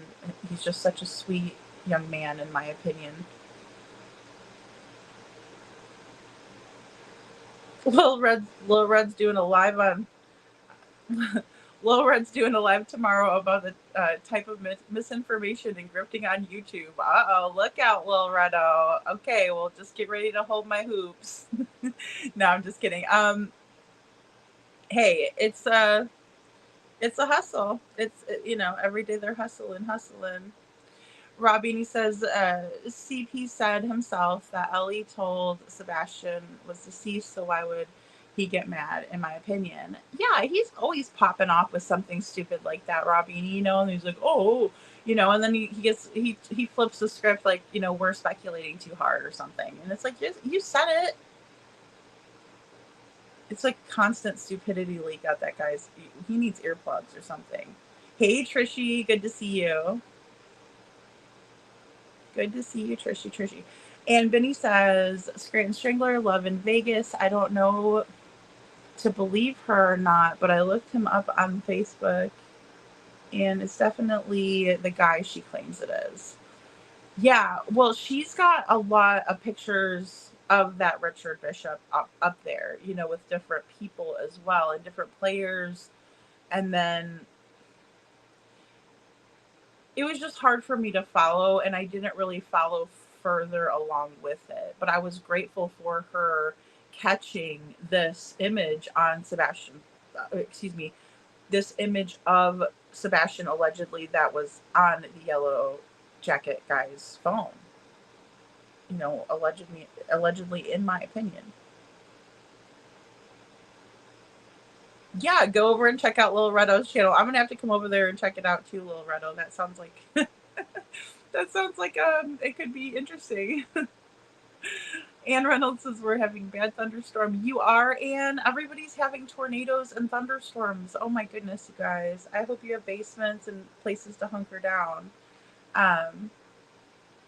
And Rogue says, yes, it is a criminal case like Sebastian's case should be right now. Absolutely. I agree.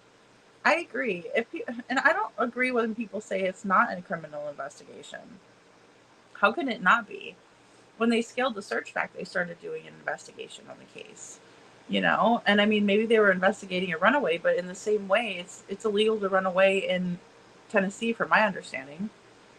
So it would have always been a criminal case, Remember when they put Sebastian on the FBI's most wanted list?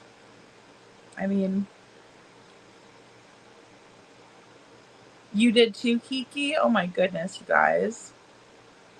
Show Poodle says that Vegas person has had people in chats pushing her channel all day. People I have never seen before. Weird. Show Poodles. Don't drink the Kool-Aid. I mean, for realsies, that's weird, right? These people. Debutante, I'm glad to see you live tonight. Since I missed that last night, I will go and rewatch soon. Thank you. I try to create a lot of shorts to drive traffic over there. So I so appreciate you guys watching the replay and things like that. I really do. I miss you guys when I'm not up here. I hate it when I'm not up here. Actually, I really find it to be fun. It kind of gets all of the jumbled mess out of my brain too that I try to untangle because it's a lot to kind of go over, and there's still a whole lot that we could be analyzing too. So sometimes my brain is squirrel, and then I'll come back to it focus, because even I wanted to get through some of the dispatch audio for Lily and Jack's case, but I was like, no, let's talk about Yellow Jacket again. Because again, like I said, I saw all the hard work that Hindsight and Mama Marisa did, and I was like, we have to talk about this. This is important. This is breaking down these videos further, right, and exploring them, and we need to be doing that. So Mama Marisa says I pulled the picture of the guy in court, and he doesn't look like Yellowcoat when he's side by side, in my opinion. Thanks, Mama Marisa, for letting us know. And I saw some differences when I didn't pull a side by side. I'll just be honest, I went and looked at the guy, and I just kind of did a visual, for myself, and I thought, oh no, that's not the same guy, right? And the only reason that I'm keen on some of that stuff is because I do like to draw and paint, and I pay attention to people's features. I really do. I pay attention to the shape of people's eyes, or their nose, if there's a slope, if there's their profile. I pay attention to those details. So I was able to kind of decipher that myself, and I remember thinking, oh, that's not him. And then so I, again, squirrel, went to something different, and then that's how I kind of discounted that one, just, you know, but not on a live or anything. And Babs22 says, Yellow Coat is hiding in plain sight. I'm just an old man wandering around talking to people. I'm lost. I got pockets full of stuff. I got all kinds of stuff going. You know, I'm gonna wait for Katie for a minute, 44 seconds over yonder. Yeah. Kiki says, show poodles. I was just about to say I have been on for 4 months and don't have that many subs. You guys could drop Kiki's link in the chat and go check out her channel. If you like what you see, you should sub up to her. Kiki, I have to make sure. Oh my goodness, don't mind me. Sometimes I'm really blonde under this black hair. I need to make sure I am subbed up. But if you guys don't mind, if one of the mods could go over and grab Kiki's link and just drop it down there, that would be awesome. Because she's always supporting my channel, so I really appreciate you, Kiki. So thank you. And Benny says that guy next to CP in court is 100% the guy on the video outside of Hong's house, in my opinion. See, and Benny, that's what they were saying, like that was Richard Bishop as well. That guy that was outside of Hong's. Because I remember someone sending it to me, and then I popped it up, you know, on the screen. Interesting.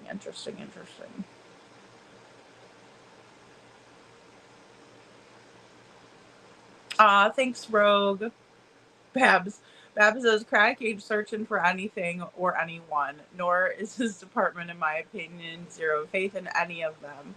I'm losing faith, Babs. Like, I would really love for them to come out and give us something to, you know, stand on something, you know? I really wish they would. Hey, Karen Powers. Karen Powers says, has anyone checked CP's bio, dad's picture with yellow coat guy? You know, I haven't. I have to be completely honest here. I have never seen, you know, Mr.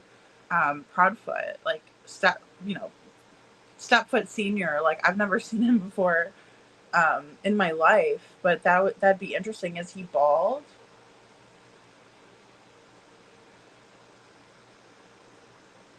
Yeah, I'm afraid of this as well. Like, I mean, not even afraid of it.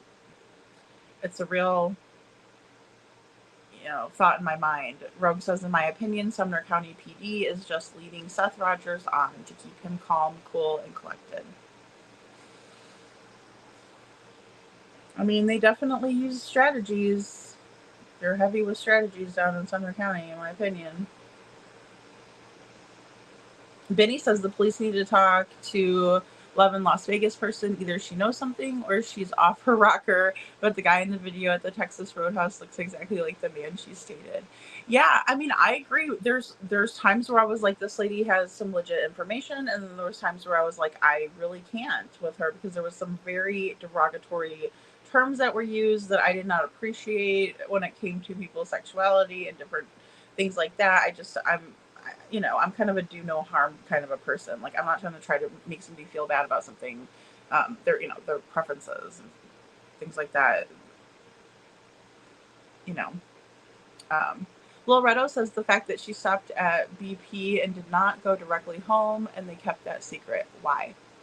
Well, I want to see the camera. Like, I want to see, what they're alleging that she stopped at the BP. I want to see that. But they've not shown it yet. Like, I don't know. They need to show me.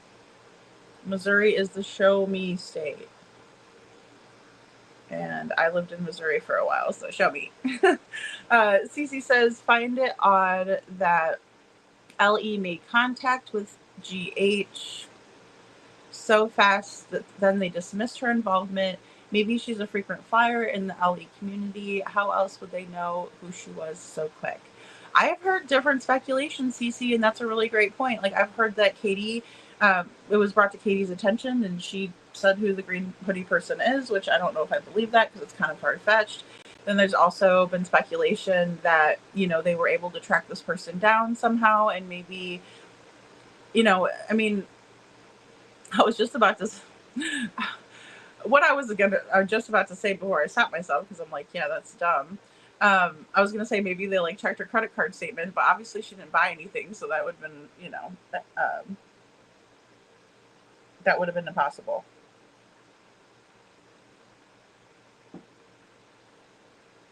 I don't know. They expect us to believe the unbelievable. Bubbly Beth says, why would KK and SF go to Texas Roadhouse and demand the video? There's something there, in my opinion. Yeah, absolutely, Bubbly Beth. And we were talking about that earlier a little bit too. We kind of touched on it. There's no reason that she should have ran down there, you know, in a frenzy. You know, why wasn't she down there to begin with? Like, I would have wanted that footage right away. If I had nothing to do with it, I would have wanted that footage right away to make sure that nobody was following us and we didn't know it, right? Because, like, there's a lot of predators out there, and they do follow after you, and they do try to watch you, and they try to find you and locate you and check your mannerisms. I can't tell you how many stories I've heard, and this is a little bit off topic, but of women who were living alone in their apartments, and the perpetrator who was stalking them would undo their light. And so then that way, you know, the lady would come home after dark and the light would be out and it would be a dark environment. So they would be able to conceal themselves and carry out whatever predatory plan they had, right? So absolutely. I mean, I would be wondering in my brain, was there anybody following after us that could have came and taken my son in the middle of the night? Let's couple in the flashlight video, right? Where there's a mysterious car in the neighborhood, lights by the home, you know, something there in my opinion too, Bubbly Beth. That's a great point. Thank you. Yeah,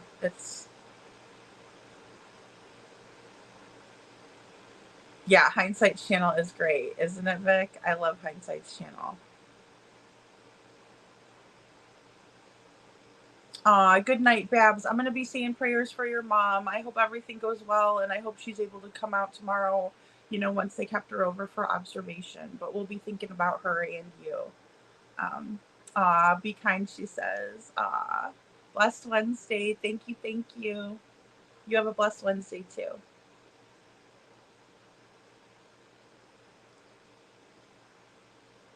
Hey, Donna.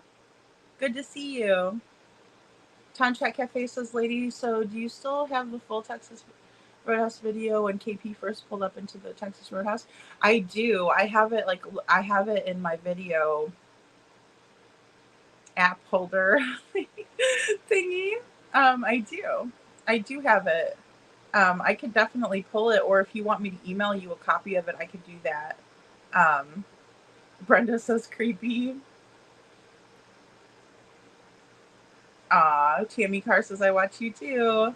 Oh, thank you, little Miss Sharon, for subbing up to Kiki. I have to make sure and double check. I keep saying that, and then it's like, oh my gosh, I just get so busy, and then I want to make sure that I double check, though, because sometimes I can be a little bit of an airhead.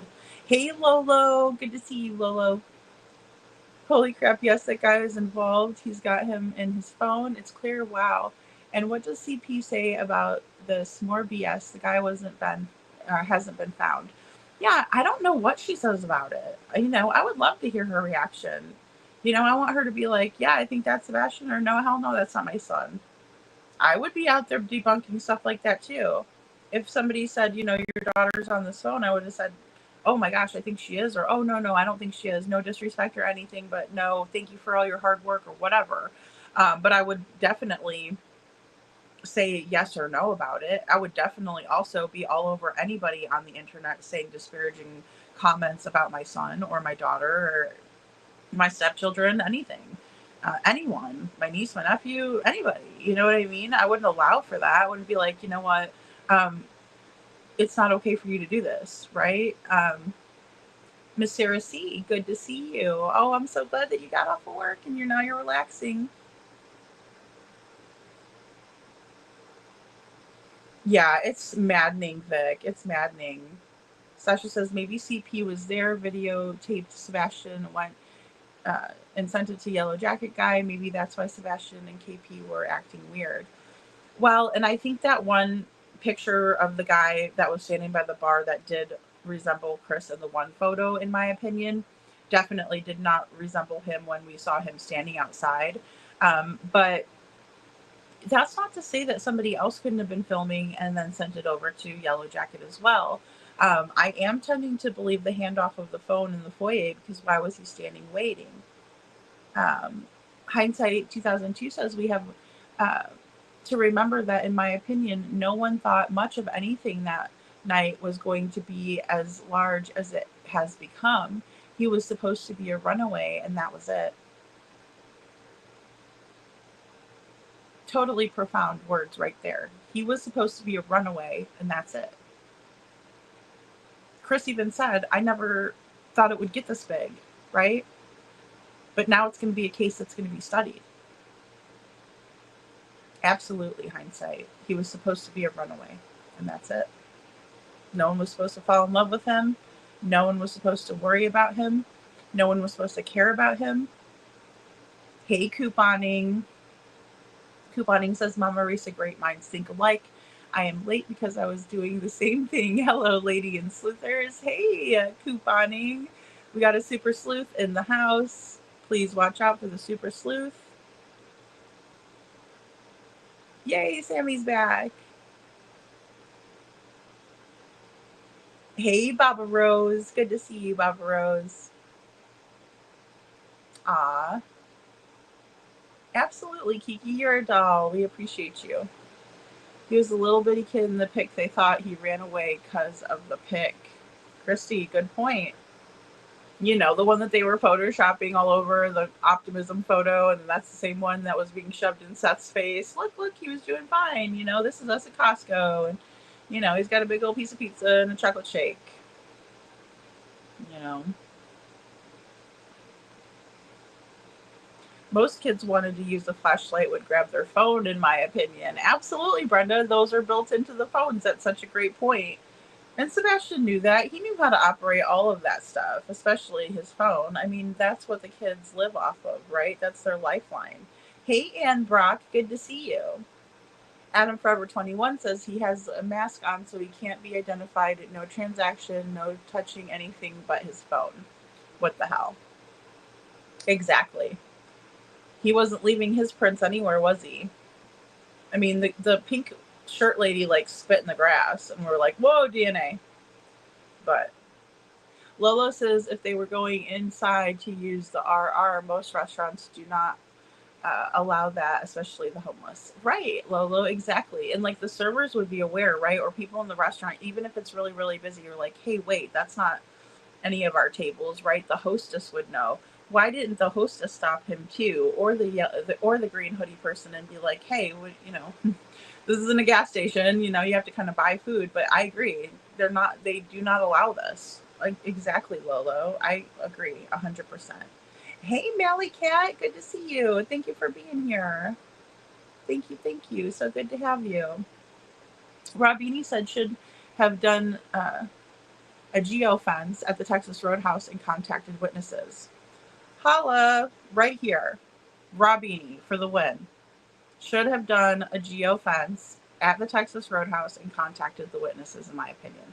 At least find out who these cars were. At least find out who the people were that didn't order any food, that you didn't have a digital footprint with a credit card or debit card, right? Absolutely, Robini. 100%.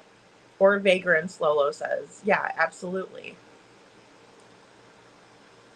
Lil Redo says someone would have to be paying for his care. You know, they have checked all their financials. Yeah, absolutely.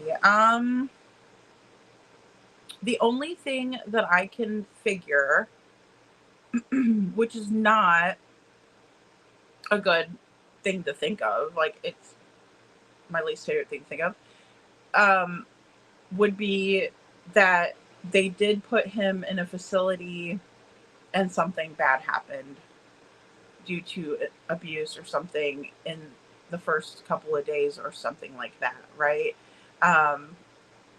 Again, it wasn't supposed to blow up to be this big, and then maybe something happened there, and everybody's keeping it quiet for a reason. because these schools, some of them are not, you know, kosher, right?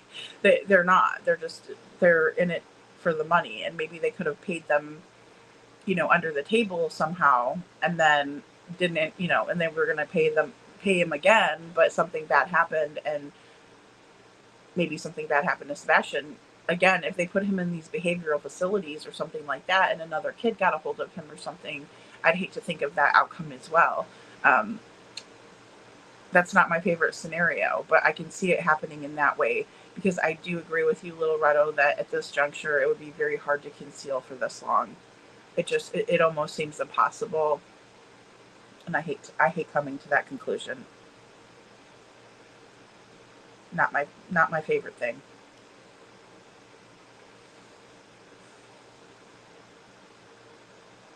Debutante says, all of it just seems like we are putting together a puzzle, but we are missing a few pieces to make the picture whole. It's so frustrating. Sebastian has been gone way too long.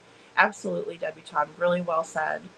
And I feel that way too. I feel like we are putting together a gigantic puzzle, and then, you know, we will get pieces that don't fit, and then we have to keep looking and waiting for the ones that do. And it's super frustrating, you know, because it seems like it's not that difficult, but it's become such a, like, mystery. But why? You know, because it isn't even that hard, in my opinion, if I just look at it and, you know, take a step back and look. Lil Miss Sharon says, did anyone work out if the yellow jacket guy is the same one at Hong's house and in the court with CP and KP?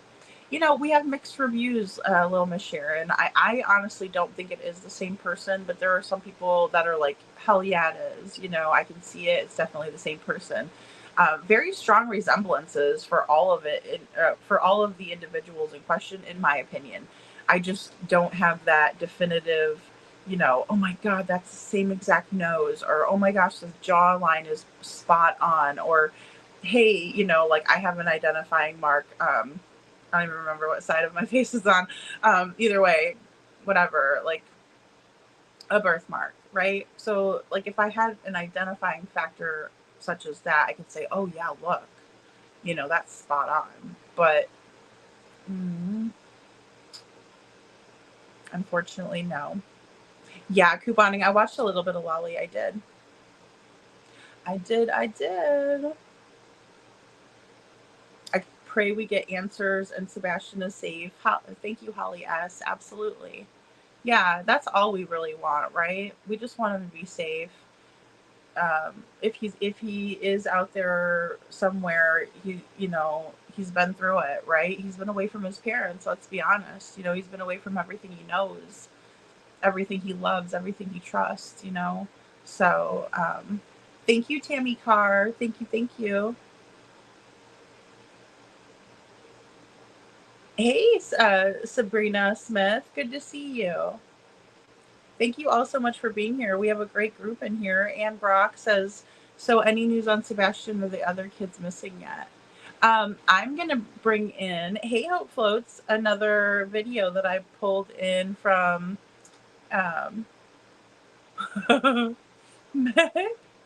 yeah, that kind of odd, huh? Yeah. Uh-huh. I think Katie was keeping Sebastian away from CP that day, in my opinion. Brenda, I would hope so, you know. That would be the smart move, is to shield Sebastian from, you know, Chris's asshole Leonis.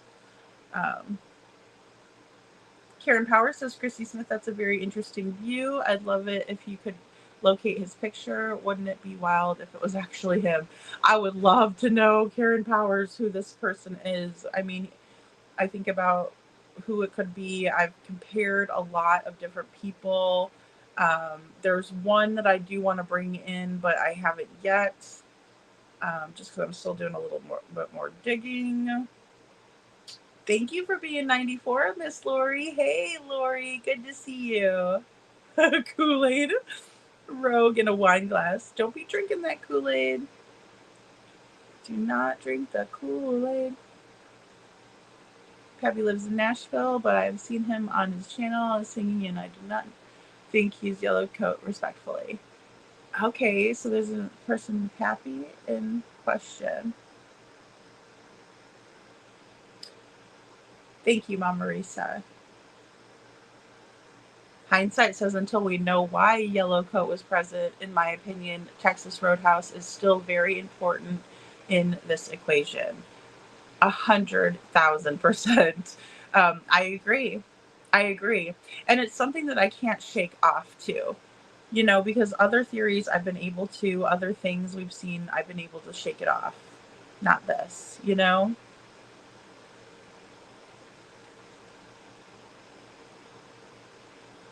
All right, guys, let's switch gears a little bit.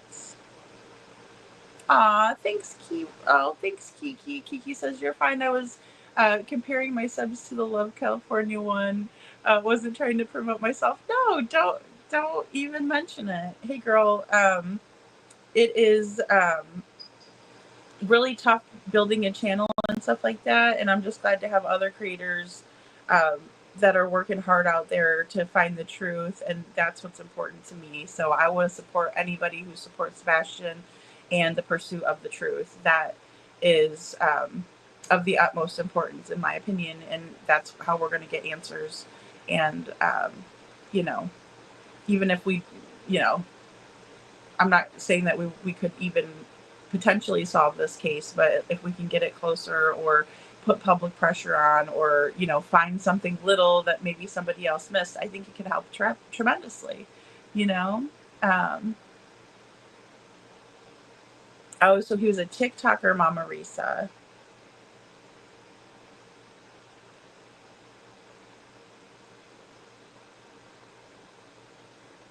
Sammy says, definitely agree about the court guy Hong.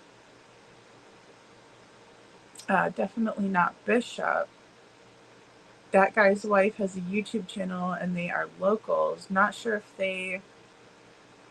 he is a PI or what his function is, because he has some LE equipment in his car.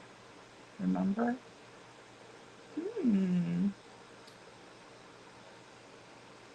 Gosh, some of these people are just such weird players in this whole deal.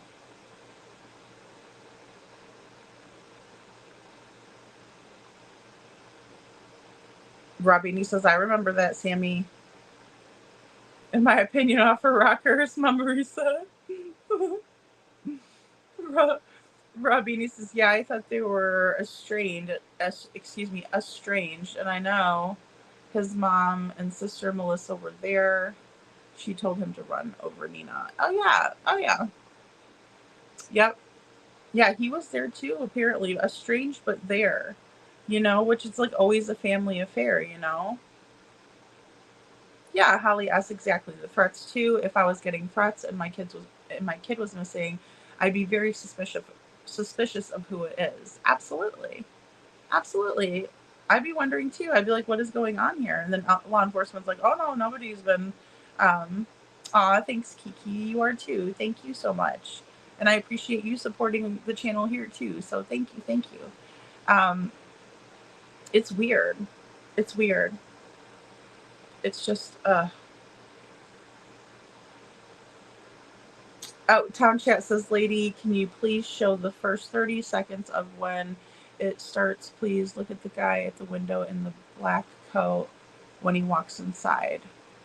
Which one? Which one? First 30 seconds of when it starts. Of which video? Like when they walk out of the Roadhouse? Thank you, Lori, for the green hearts. Thank you. Let me look and see. Town Chat says, Lady Freedom, even though, in my opinion, I believe SR is in an art school somewhere. Another thought, in my opinion, he could be hidden in a foster home since CP has a relative that works for CPS allegedly. That's a strong possibility. I mean, I wouldn't put it past somebody to do some dirty deeds for somebody. It's amazing how people can keep a secret if they're, for the right price. Lori says I was a little behind, but I caught up. As to the money that somebody asked about, there was reports on a large transaction, but nothing else after that. Good point, Lori. I do remember the large transaction that was reported by at night. Yeah. So there's that.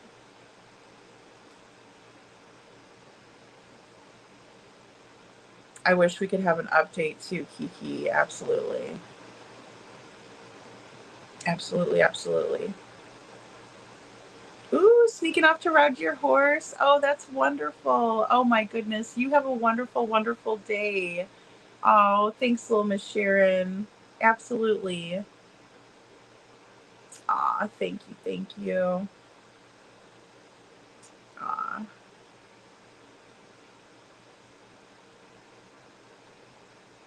Yeah, you got to put the truth out, right, Kiki? And it's so important. We need more truth tellers here.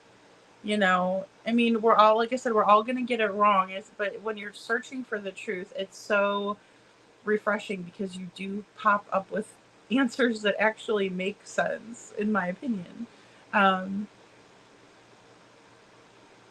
You know, and I believe that Seth is doing okay, in my opinion.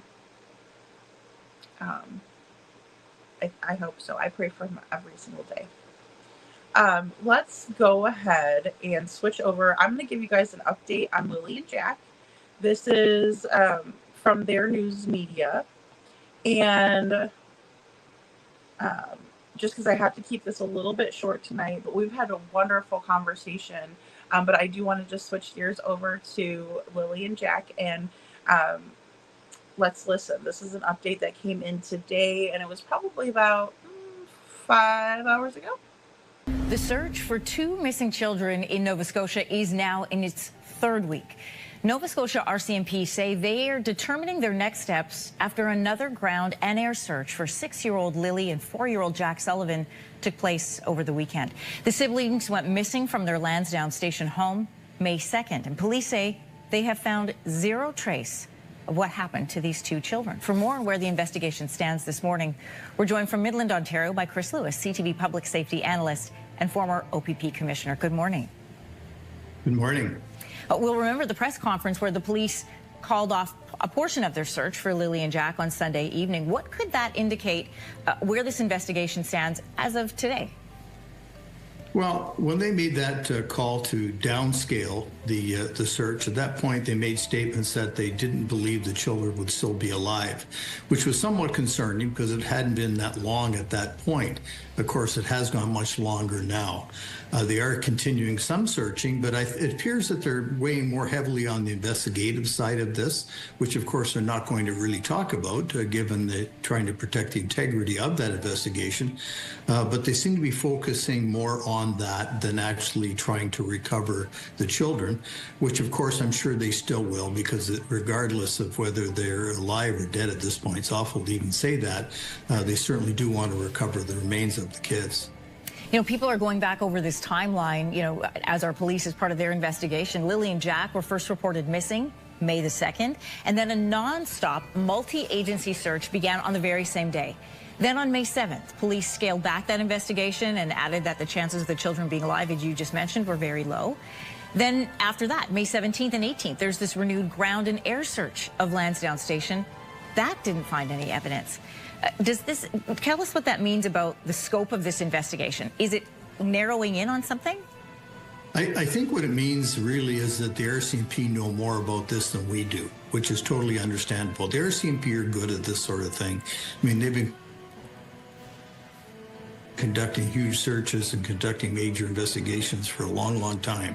So we have to rely on them and the fact that they know what they're doing. They're led by their investigation. I'm sure they're following evidence and deciding where to go and what to do based on that, as well as tips and other things that they're receiving.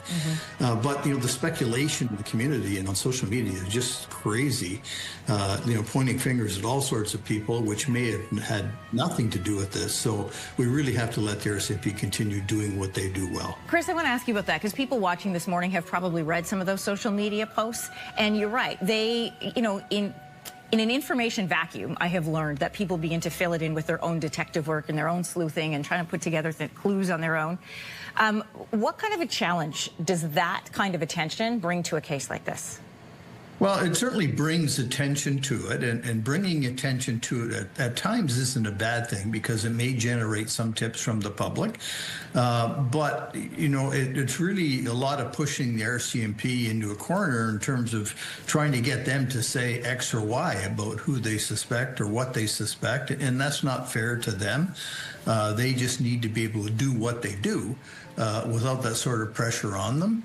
At the same time, it's putting pressure on people because, you know, folks are saying, well, when she said this, when he said that, you know, they're pointing fingers and maybe towards very innocent people.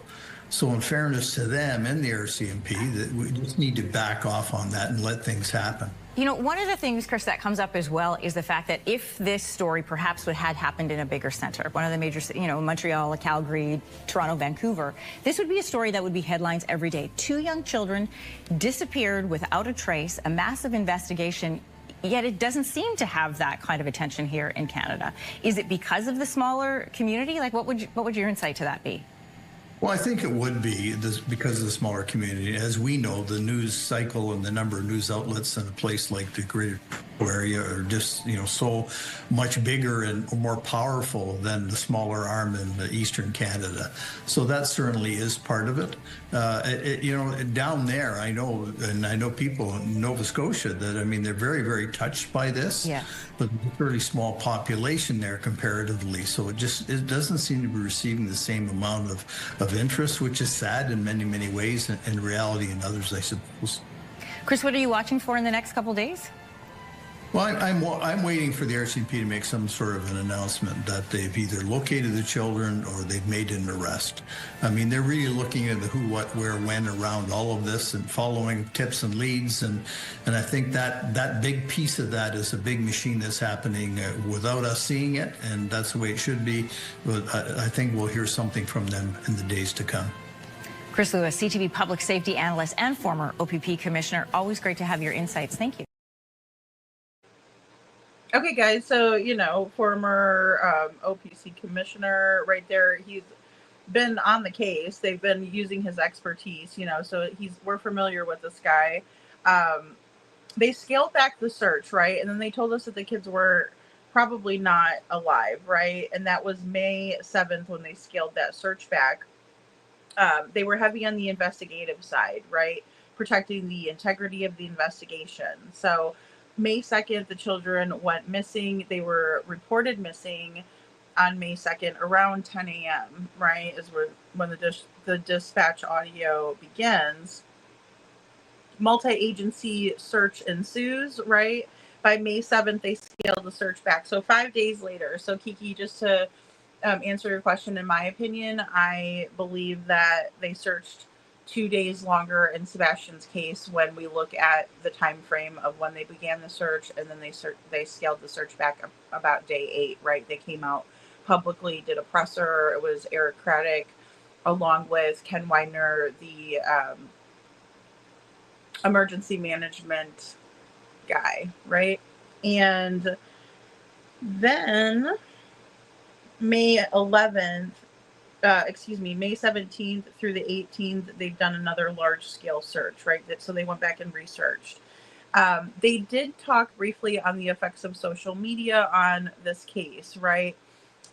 Saying it does bring attention to the public. It may help to generate some leads and some tips from the public. It also puts the pressure on when we look at statement analysis, and he says that could be a good thing because, again, that is applying pressure to people who may or may not be involved, right? And he does state that he thinks it's probably better to back off so we're not accusing innocent people. And I do agree with that sentiment, in my opinion, and that's why we've kind of only really went over the meat and potatoes of the investigation from what we can hear from dispatch audio. Another viable and valuable source, in my opinion, is our very own deception detective, right? Because he is a very seasoned guy when it comes to statement analysis and things of that nature. So I've been sticking to the facts there, and then of course the news coverage, just what's coming out locally. That's not to say that there's not going to be other things that are going to be coming out that are going to cause us to speculate or to change our opinions, right? But it's always nice to hear it from the parents, in my opinion. So, it's important. Rogue says local law enforcement needs pressure sometimes, like maybe after a year or two, and so on and so forth. Shaking my head. Absolutely. I think it's super important to apply that pressure. I think there's a fair amount of pressure that we can apply, especially when we're telling the truth. It's so important to get the proper facts out there, because when we have those facts, we can arm ourselves with that and say, look, this is why I believe this, and back up the research. Yeah, this is just crazy, right, Lori? These two beautiful little ones, where are they? Where are they? Hey, Joan, absolutely. I'm always going to talk about Sebastian, Joan. Thank you for being here, and thank you for the green hearts. Absolutely. Sebastian's our guy, We're not giving up on him. We can't. We won't do it. Not until he's found. And, even after that, Thank you, couponing. I will take a look at it. Thank you so much. Kiki says, seems like Canada's doing a lot better than Tennessee, in my opinion. Yeah, they in all honesty, I have to do a comparison, based on your comment too. So thank you. Honestly, I believe that the parents in this case are doing a better job as well. We do not see Mr. Martell getting his happy ass on a platform and screaming to high heaven and saying horrible, disparaging things about his stepchildren. We do not see even his wife up there, or his partner, right? We do not see her doing the things that Katie is doing, like hiding behind him. She has came out and spoke publicly. She has decided to keep quiet. We cannot hold that against her, right? That's a right. Well, I mean, maybe in Canada it's not, but I think it's fair to allow someone to be silent, right? Because I kind of abide by laws here. Town Chat Cafe says Lady Freedom's Raw Narratives correction. The video of when KP first pulls up to the Texas Roadhouse in the daylight. The video shows a man at the window in a black pea coat, then walks inside. Oh, okay. So it's completely different footage. I know I have all the footage. I'd have to go back and look through. Thank you, Town Chat, for clarifying. I like DD too. He's awesome.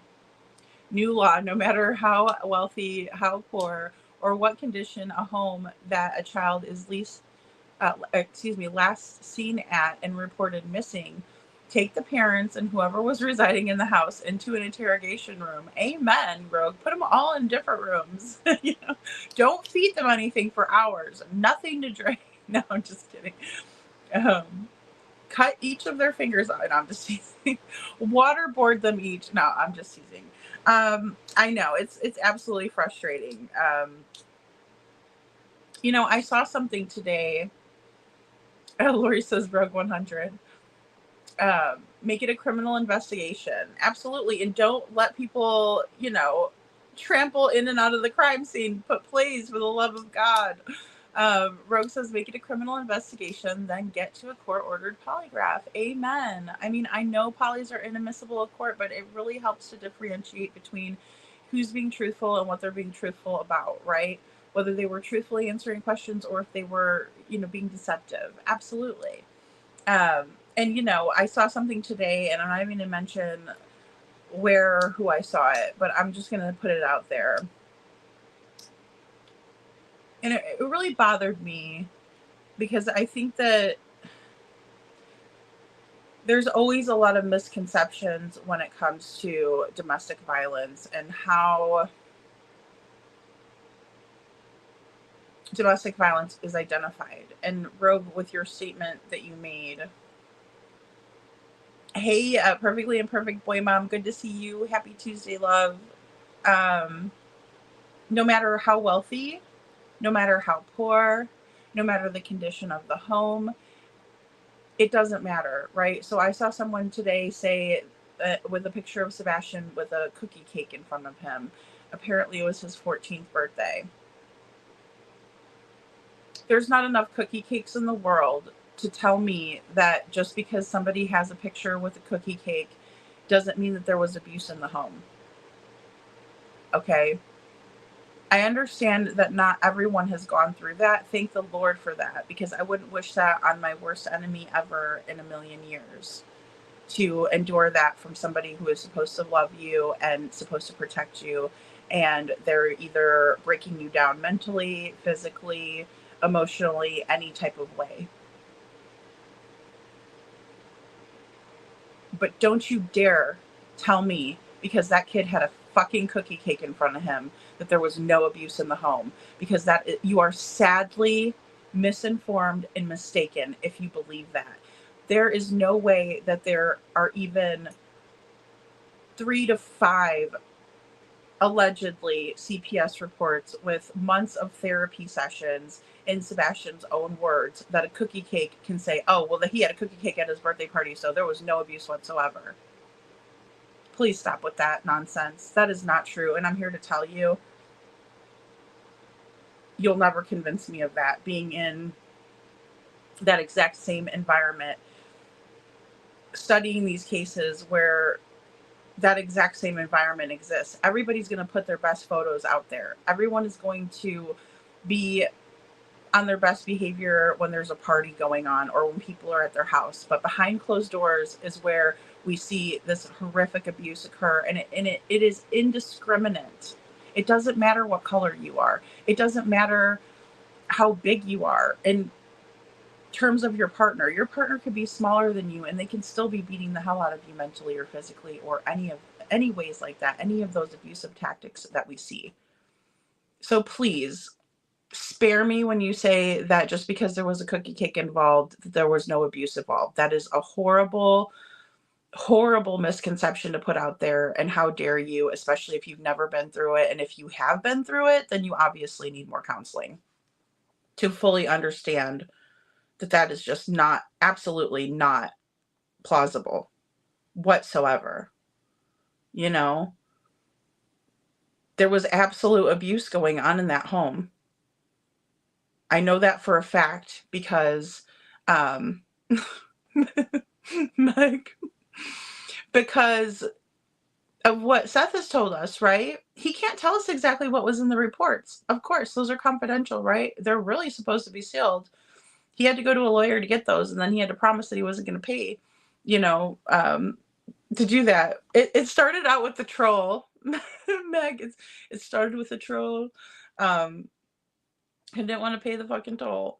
But and so it's just frustrating to me when I see that kind of stuff, because I'm like, that's like basically saying, oh no, that could never happen just because there's happy pictures involved. Again, I was just telling you guys about the documentary that I watched about the woman who claimed self-defense against her husband, and even I'm a skeptic when I hear of these stories, right? Until I see some proof or some evidence, right? And the proof was in the pudding. There was audio recordings of the abuse, right? So with that being said, those children and the family had many, many pictures where they looked like the picture perfect, happiest family ever. But behind closed doors, there was manual going on and stuff like that, right? To the point of somebody ended up unalived, right? And it's not the one that usually ends up unalived. So, and it was absolutely awful to see the devastating toll on the entire family, especially the children who had nothing to do with it whatsoever, but it's very apparent. And again, I just have to emphasize that just because the pictures are happy all the time doesn't mean that there was no abuse ever and that nothing happened ever when everybody was gone. Whether you're rich or poor, Kiki, it's just indiscriminate. right? Because it just takes that type of a personality, right? Maybe they grew up like that. Maybe they're just a malignant narcissist. Maybe they just like the power and control. Hey, Annette, good to see you. Thank you for being here. So, rogue. So just because Sebastian had a big cookie with frosting, he wasn't being abused per Chris. So lame. Yeah, and I mean, it was being said by his supporters basically. So it wasn't Chris this time, but I'm sure that was the narrative when the picture was sent over. Was here, look at, he's got a huge cookie cake. This kid couldn't be happier. Oh yeah, right before you threw away all of his junk and took his cats from him, took his snake, and isolated him, didn't have any friends over, some of the awful things that were being said to him. We don't see that dynamic in Lily and Jack's case, thank God. Doesn't mean that it didn't exist again. We still don't know. As we go deeper into the dynamics, if we do, we may see some red flags, right? Because of course we see these patterns in the history of other cases in true crime. So we can kind of say, oh, look, this is this pattern again that we're seeing. Another child missing, another, case where CPS was involved and they dropped the ball. Or maybe they had reason to believe that there was an issue, but it was unfounded because the parents manipulated the system. I'm not going to say that doesn't happen. These are social workers that are coming into a situation to evaluate it. If they can't find anything at that time, they have no other choice but to find it unfounded, right? And then they have to wait for the next thing to happen. And unfortunately, there's not a whole lot of things that we can do to prevent these situations. It's always when something bad happens, then action is taken. And that's just kind of really how it works, unfortunately. But I wanted to just make that be known today because it just really bothered me. And I thought that is so far from the truth. And I think it does Sebastian another injustice. And it's just like Chris coming in and saying, oh, see, eat your food. You ain't going to get me out of my house. That wasn't what he wanted. Sebastian, in my opinion, didn't want Chris out of the house. He wanted the abuse to stop. He wanted things to go back to normal again. He wanted it to be like when they first probably got together, minus the cat situation. But at least where they were doing things as a family and actually trying, right? And trying at normalcy. But that's the narcissist's game. They only act normal for a certain amount of time until they can't really take it anymore and the mask slips off. And that's just part of, it's part of it. And it doesn't help us get to a deeper understanding of it when we have people just spreading that bullshit around. It's not worth it, Alicia Hot Wheels, hey Alicia, says, I was literally flatlined 3 times at my abuser's hands and eventually started fighting back. So when I went to DNA treatment, they made me attend batterers classes instead of DV classes. Oh my gosh, Alicia, I'm so sorry. And see, that's the problem with it, right? Because you're being blamed for it, right? Or you're being blamed for reactive abuse, right? Because it does happen after a while. You can only take it so long, right? You're only a punching bag for so long to where your survival instincts that are naturally in us start to help us to survive. That's what we're built for. We're not built to fail. We're not built to be a victim. We're built to survive. We literally are hardwired to do that. And I'm so sorry to hear that. And I'm so glad to hear that you stood up for yourself. I'm super proud of you for doing that because there's not a lot of people that can say that they were able to do that, So, and you absolutely did not deserve any of that crap, There's only so much that you can do and to take it before you have to stick up. You have to take a stand. Kiki says not to mention the belt with an autistic child. Exactly. We don't see that history with the Martells. We just don't. Not yet. We haven't been privy or made aware of it, so I mean, and the only reason we were aware of it in Sebastian's case is because Chris literally came out and bragged about it. Literally told us without even being asked about it what happened, except for I think Smiley, yeah, Smiley did ask about, well, tell me about the snake, right? Tell me about the snake brownie. Oh, let me tell you about him. Let me tell you about him. Just like the cats. He probably told Sebastian that the cats were going to go to some freaking cat sanctuary and they're going to be happy the rest of their lives, Catville or whatever, like they were telling them in the Green Mile they're going to send the mouse to. Mouseville, Catville, bullshit, Chris. Alicia Hot Wheels says, classic victim shaming and blaming, but good news, 9 years clean and sober and abuse free for 11 years. Amen, Alicia Hot Wheels. And that means a lot too, because that's another thing too, because people use to cope, right? Because it's easy to do that. It's easier to take a beating when you've had, a little bit to kind of shield that, in my opinion. It's also easier to stick up for yourself sometimes if, you get, what do they call them, beer balls or whatever, not healthy, and sometimes it makes us stay longer. And, absolutely. Yeah, Lori, absolutely. 100% proud. Yeah. And we need to build each other up like that, only CP is pervy to things. He makes us pervy to him too, but it's important for us to stand up against that crap when we hear it and be like, no, that's not accurate. That doesn't mean anything. A cookie cake means nothing. It means nothing, Ann Reynolds says, I was abused by my husband's family when I had my son.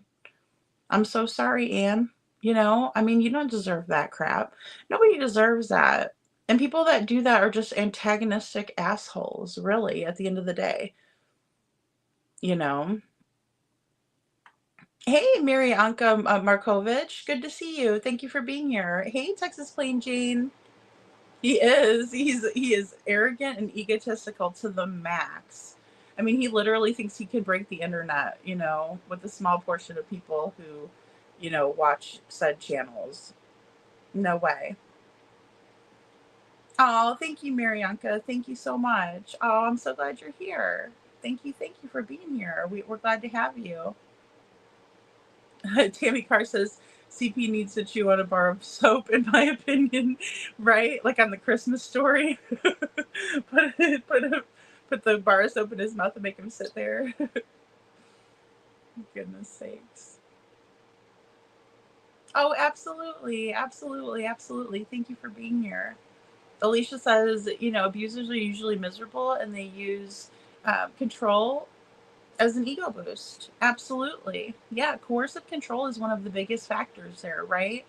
And a lot of times in the beginning, we look at it like they're overprotective or they're just looking out for me. And then we realize it's like, no, it's much more than that. It's like more of an obsession and more of like their property, not a whole ass person of your own self, right? But you're their property. And how dare you do anything different from what they say or what they want you to do, right? Why are you wearing lipstick? Why are you dressed like that? Who are you getting all dolled up for? That was like the biggest one. If I put any makeup on whatsoever, who are you getting all dolled up for? Myself, because I want to feel good about myself, right? Because you want to feel good about yourself. It has nothing to do with anything other than that, in my opinion. But they make it into something where you're doing something wrong, right? So they can guilt you and they can shame you and make you feel horrible about yourself to the point where you're like, I know that I didn't do anything wrong, but maybe I am wearing too much lipstick or maybe I do look like a slut. Like it runs that deep, right? Because the person that you love is telling you these things that are negative about yourself, and so you start believing it. It's that intense, in my opinion, Hey, perfectly imperfect boy mom. So it comes with the territory. Hey, YouTuber. Perfectly Imperfect Boy Mom says all reports of abuse should be required by law to be thoroughly investigated. I agree, especially when it comes from a mandated reporter, right? Because it is difficult. Like, I can see if it was like Seth calling these things in, right? Because I could see them not looking at that as anything more than maybe being vindictive, but we don't see that. We're seeing something different. So absolutely, I agree. Um, and maybe even a follow-up would be in order, and maybe even if the paperwork from California would have transferred over and they would have known that there was already a history of SA right there, then and there, right? Because that is another form of, abuse and violence and domestic violence even is SA, right? Let's be honest. If you tell even your own husband or wife, like, hey, I don't want to do this, it should be respected. I know. I don't know what is going on with this. I do not know. But I'm trying to get to the bottom of it with you fine folks because, I think it's important. And I know that you guys are very, well aware of it because a lot of you have been through it. And, I don't fault other people who haven't been through it and who don't understand it. I don't want to shame anybody for that either because it's understandable. And I'm glad to know that not every woman has gone through that or not every man has experienced that, right? It's a good thing to know that some people have been unscathed by something like that. But many of us, even if it was something that we witnessed with our parents, or even if it was something that we witnessed with like a brother and a sister's relationship, or our best girlfriend or something like that, we can take a look at that and we understand it better than if we've never encountered it, right? So I understand that. And that says I was first married at 17, a baby at 18, and abused. I didn't care back then until my 1-year-old baby was harmed and I was just out of there. I've been happily married for the second time for 38 years. Oh, and that I'm so happy to hear that. Like, that's such a success story because honestly, a lot of times, people who have survived such a horrible situation, sometimes they don't have the resources or they don't know that they're out there to get the help that they need. And then the next time they get into a relationship, it's like all over again, right? But I'm so glad that you were able to come out of it when you did. And so your baby wasn't harmed again, or you weren't harmed again, and you were able to find somebody so wonderful because that's what you deserve. And that's what everybody deserves. Nobody deserves to be treated like dog shit. Ever. Especially not kids.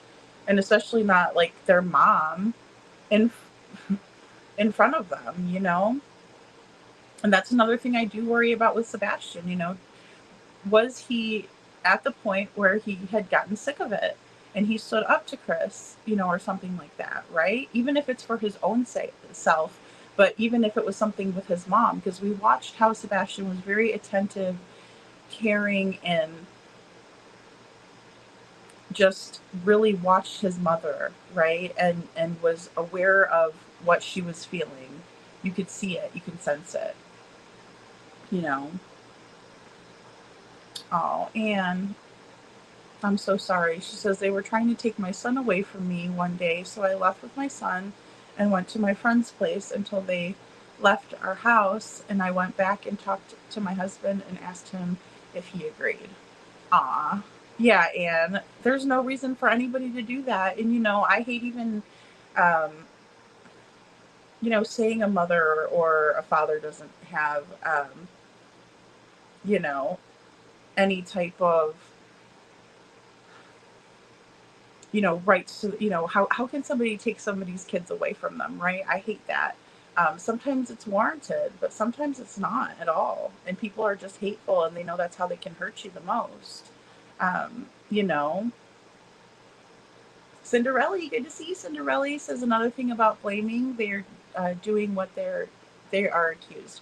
Oh, absolutely. A lot of that does come into play, right? Because they're paranoid because they're doing it. So they're like, oh, what are you getting dressed up for? And things like that. That absolutely comes into play, in my opinion, And here you are feeling really, really bad about yourself, or They just want you to not look nice so nobody else is going to want you. And then they can tell you, nobody else wants you. Believe me, like, you're nothing, you know, you're not good enough. You're nothing. And I don't even really particularly want to be with you. I just put up with you, you know, terrible things like that. Those are the things that you remember, you know, about yourself. And when it really gets bad is when you look at your own self in the mirror, you don't recognize yourself, and you think to yourself, all I can hear is what they're telling me about myself. That's when you know that the abuse is really sunken in, you know, and that it's really like taken over your own thought process and your own, you know, positive self view and talk about yourself.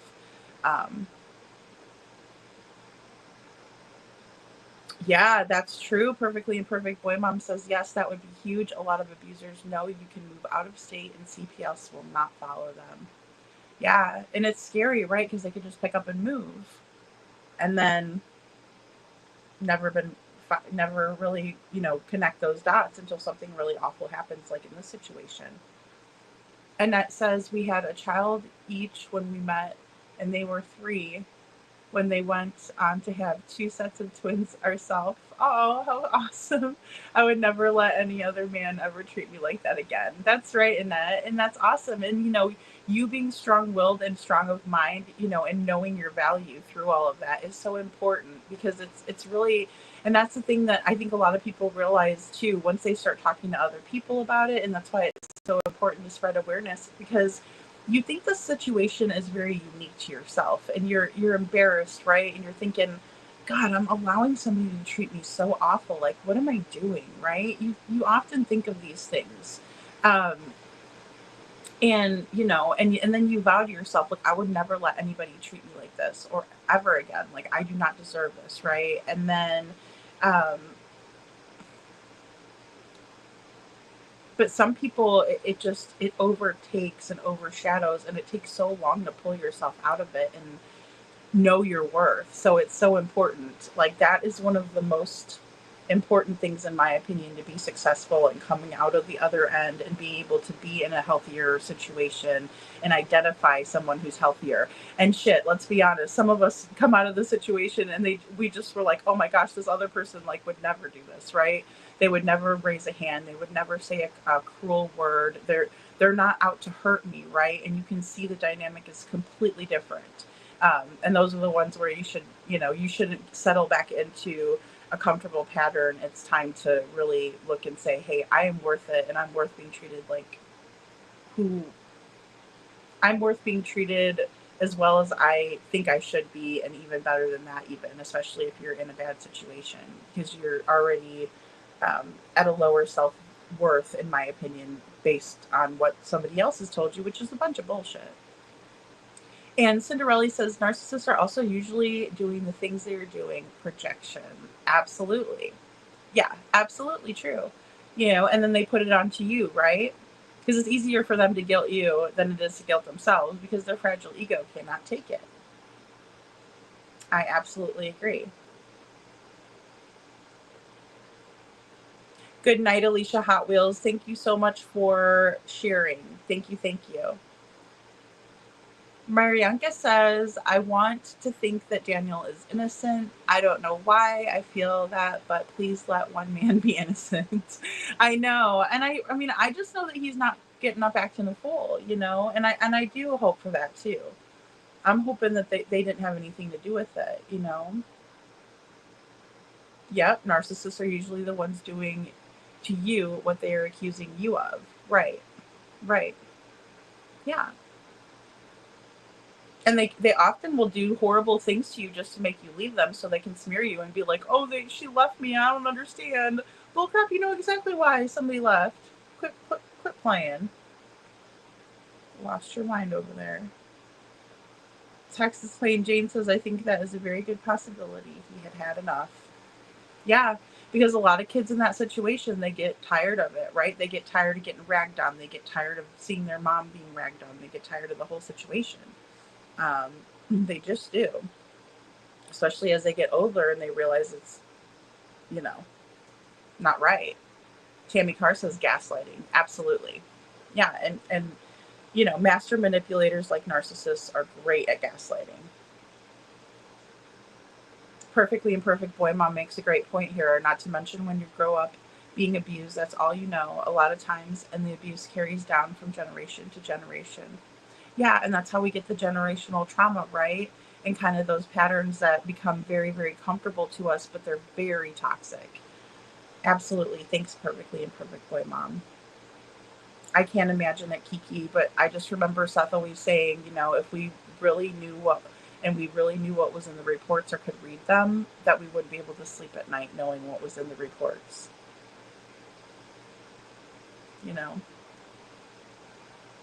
Well, you guys, I really appreciate you all tonight and sharing your stories and everything. I think it's important for us to talk about DV. I really do. And, you know, just so people are more aware, and maybe they can have some more compassion hearing these stories and hearing how people pull themselves out.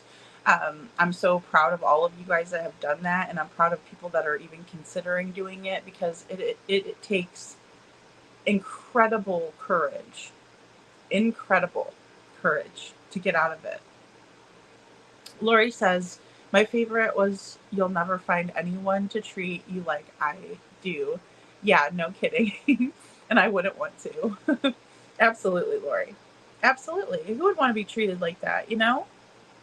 They couldn't handle the sad thing about a narcissist is they absolutely could not handle being treated the way that they inflict other cruel and unusual punishments onto other people. They could never even handle it, you know, but they expect everybody else to sit and take it and grin and bear it. You know. Good night, Tammy. Good night, good night. Mirianka says, if you knew my story, you would die. Trust no one. Yeah. And that's a huge part that, you know, that's a huge thing that happens naturally when you get out of an abusive relationship, because you literally don't ever feel like you could ever trust anybody, right? How could you ever trust anybody with your heart? How could you ever trust anybody with, like, even a traumatic situation? Because many times those things that you will share with somebody else in confidence, they'll use it against you later. So it's like not even, you know, worth telling them, because they don't care. They're just gathering information so they can make you feel like shit later, or use it against you, you know? So absolutely.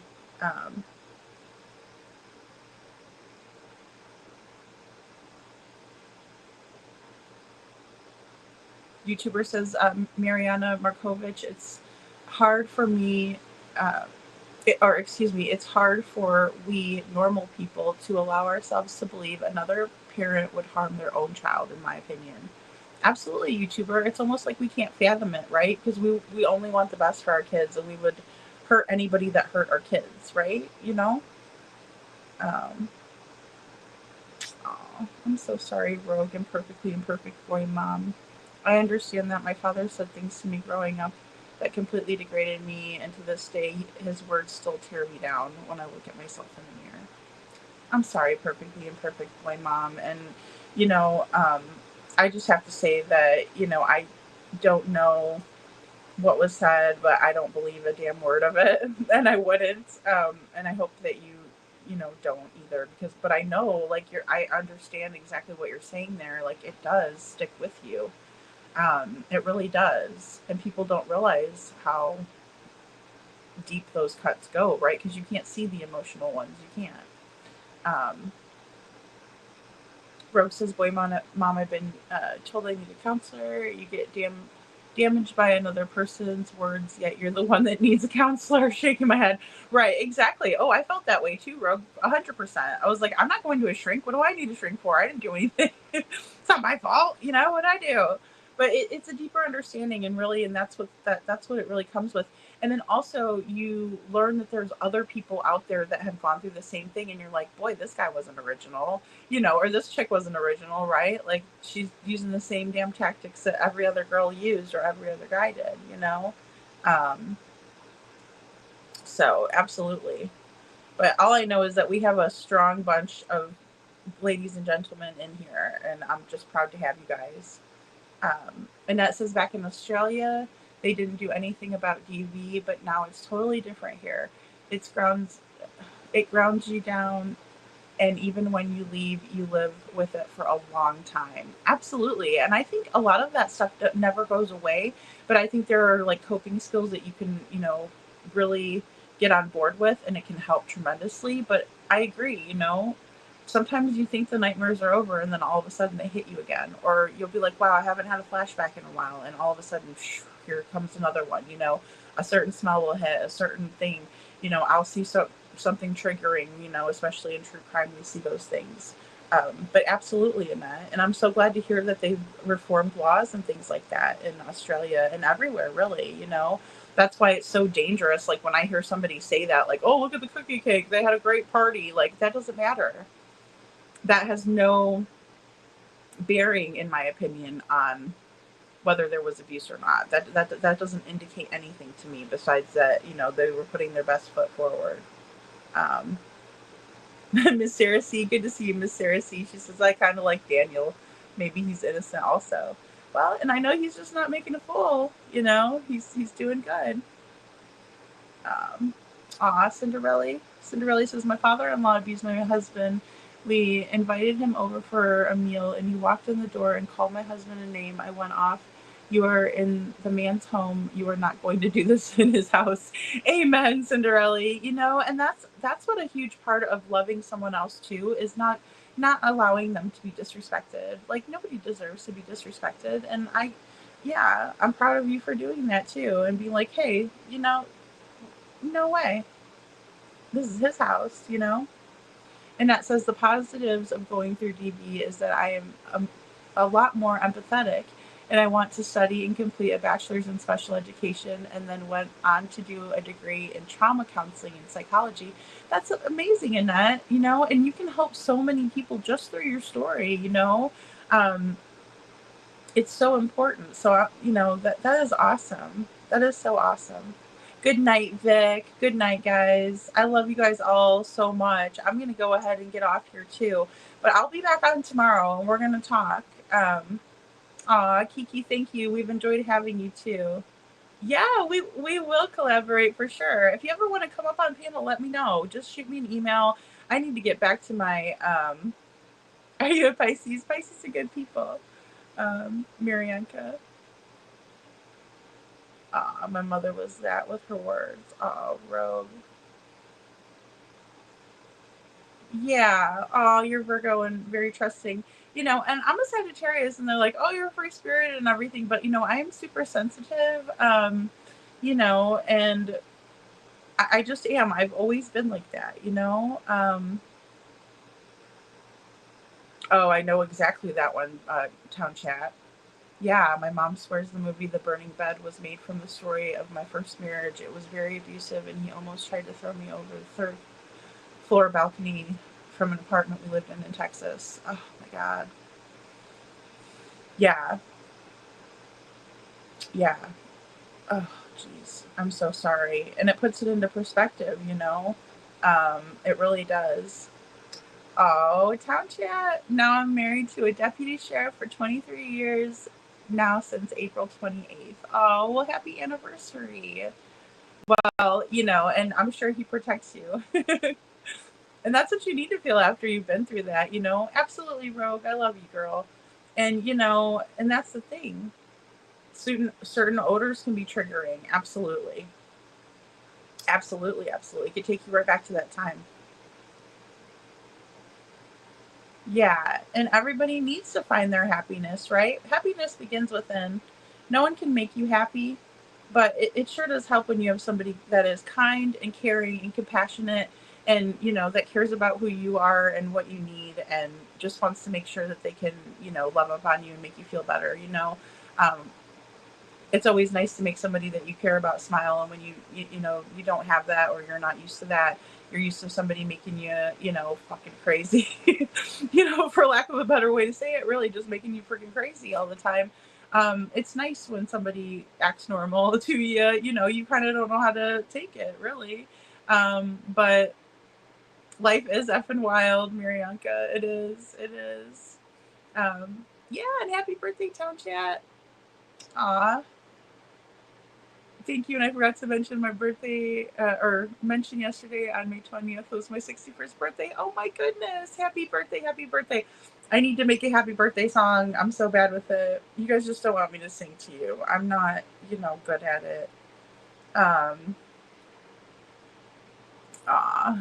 Much better now. Thanks, YouTuber. Happy birthday, Tom Chat.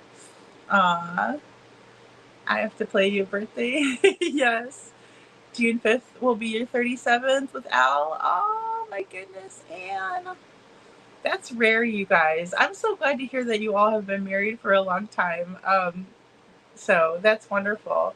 And like I said, especially knowing, because even saying that, for somebody that's like in it right now, like that could totally make somebody think, I want to live happy, right? I want to find somebody who's going to treat me good, because I'm not getting treated good right now.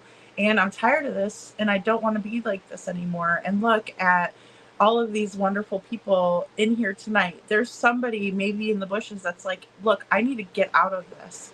I cannot stay in this anymore because it's like literally hurting me so bad. It's like taking everything from me, right? But then we hear Annette and hear how she had a successful marriage afterwards for years and years. All of you guys, everyone who's shared tonight, there's somebody out there that's listening that's going to think to themselves, you know what? I deserve that too. And that's what's really powerful. And that's helping even one person. That's what it's all about, right? Just pulling one person out of that mess and saying, hey, you're going to do better and you don't deserve that. And guess what? There's a light at the end of this tunnel. So I love you all so very, very much. And thank you all for having this candid conversation. It's super important. And it was like my last point of talking tonight, my talking point tonight, rather, because it's just really, really important. And it's a mission of this channel, especially when we talk about cases like Crystal McCrory Jones and Sebastian Rogers, because it's a prevalent theme in this case. So yeah, absolutely, we have to address it, Annette. And you gotta sneak it in, right? Because it's taboo on the internet. It's taboo on YouTube, but they've been allowing for me to do it. So I'm more than happy for that opportunity, and sharing our experiences together. So thank you all so much. You guys are a brave bunch, smart bunch. I always love being here with you guys, and I will see you all tomorrow, and you all have a wonderful, wonderful night.